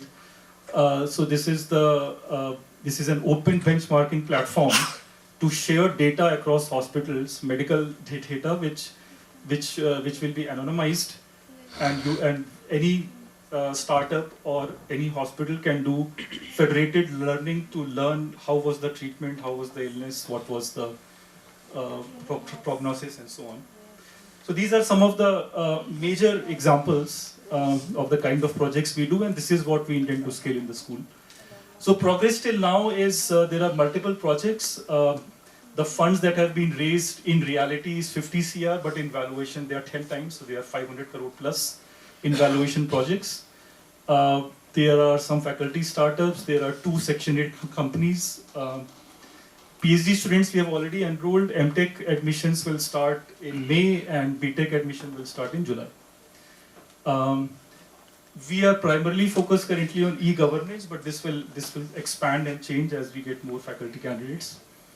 So we want to do technology. We do regularly technology commercialization. We do consultancy, and now we are expanding into teaching and education programs through our IIT Kanpur Senate approved programs, which also has a e-diploma and e-master's part, which we are creating now. So inputs that the faculty and the students would get is flexible funding together with infrastructure, and stakeholder engagement, which primarily means that because of our experience of 4 years in many projects and delivery or deployment of big projects, we have strong contacts in the government and in the industry, which a new faculty can easily utilize and can already start getting big projects in the early years. And the outputs are obviously that you will be expected to create a core team. You will be given, and you will help in the infrastructure building. We'll be creating academic programs which are all new and technology-driven solutions for big clients. So the projection is, in summary, we want to increase our faculty, BTech students, MTech students, MS students, postdocs, and so on. Let me not go into the numbers here. So the entities that we have is, so I am the founding dean of the school, and I also coordinate the center which has been doing development of AI products, which are mainly e-governance problems. There is a new department headed by head of the department. There is a head of the department for this. It's called Department of Intelligent Systems, and there are 3 centers currently: Center for Robotics, Center for AI Policy Outreach, and Center for Cybersecurity, C3I, and there is a company, C3I Hub. So there are 2 Section 8 companies which faculty will have easy access to. So first is called Arawat Research Foundation, which is AI Center of Excellence for Sustainable Cities, which IIT Kanpur won 2 years ago. This is a Ministry of Education funded Center of Excellence. It was, these competitions or these big projects were announced in the budget of 2023, and then soon after the competition started, and we won it in 2024. So currently there are 3 across India. The Sustainable City we lead. There is one for agriculture, there is one for medicine, and the 4th one, which is very new, is for education, which are owned by other institutes. So on our side, we have created a Section 8 company, which is now the implementing arm of the Vadvani school, we call it ARF. And it has these verticals. We can discuss about these projects maybe offline.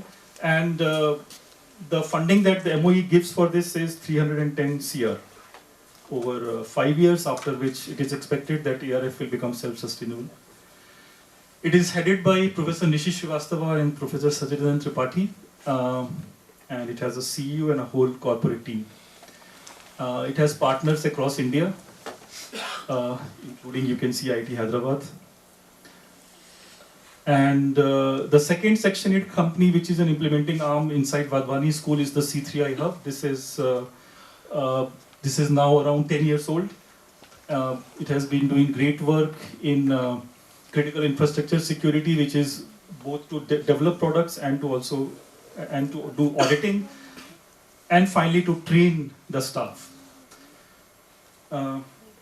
It is headed by our director, Professor Soumitra, who is a professor in Vadvani School, and there is a CEO and a whole team. A pretty big team. I think currently the number of employees is 200 plus. It has a huge amount of business of all sorts. So if you are interested, you can meet me, you can talk to Professor Ulpi about IIT Kanpur also in general, and thank you.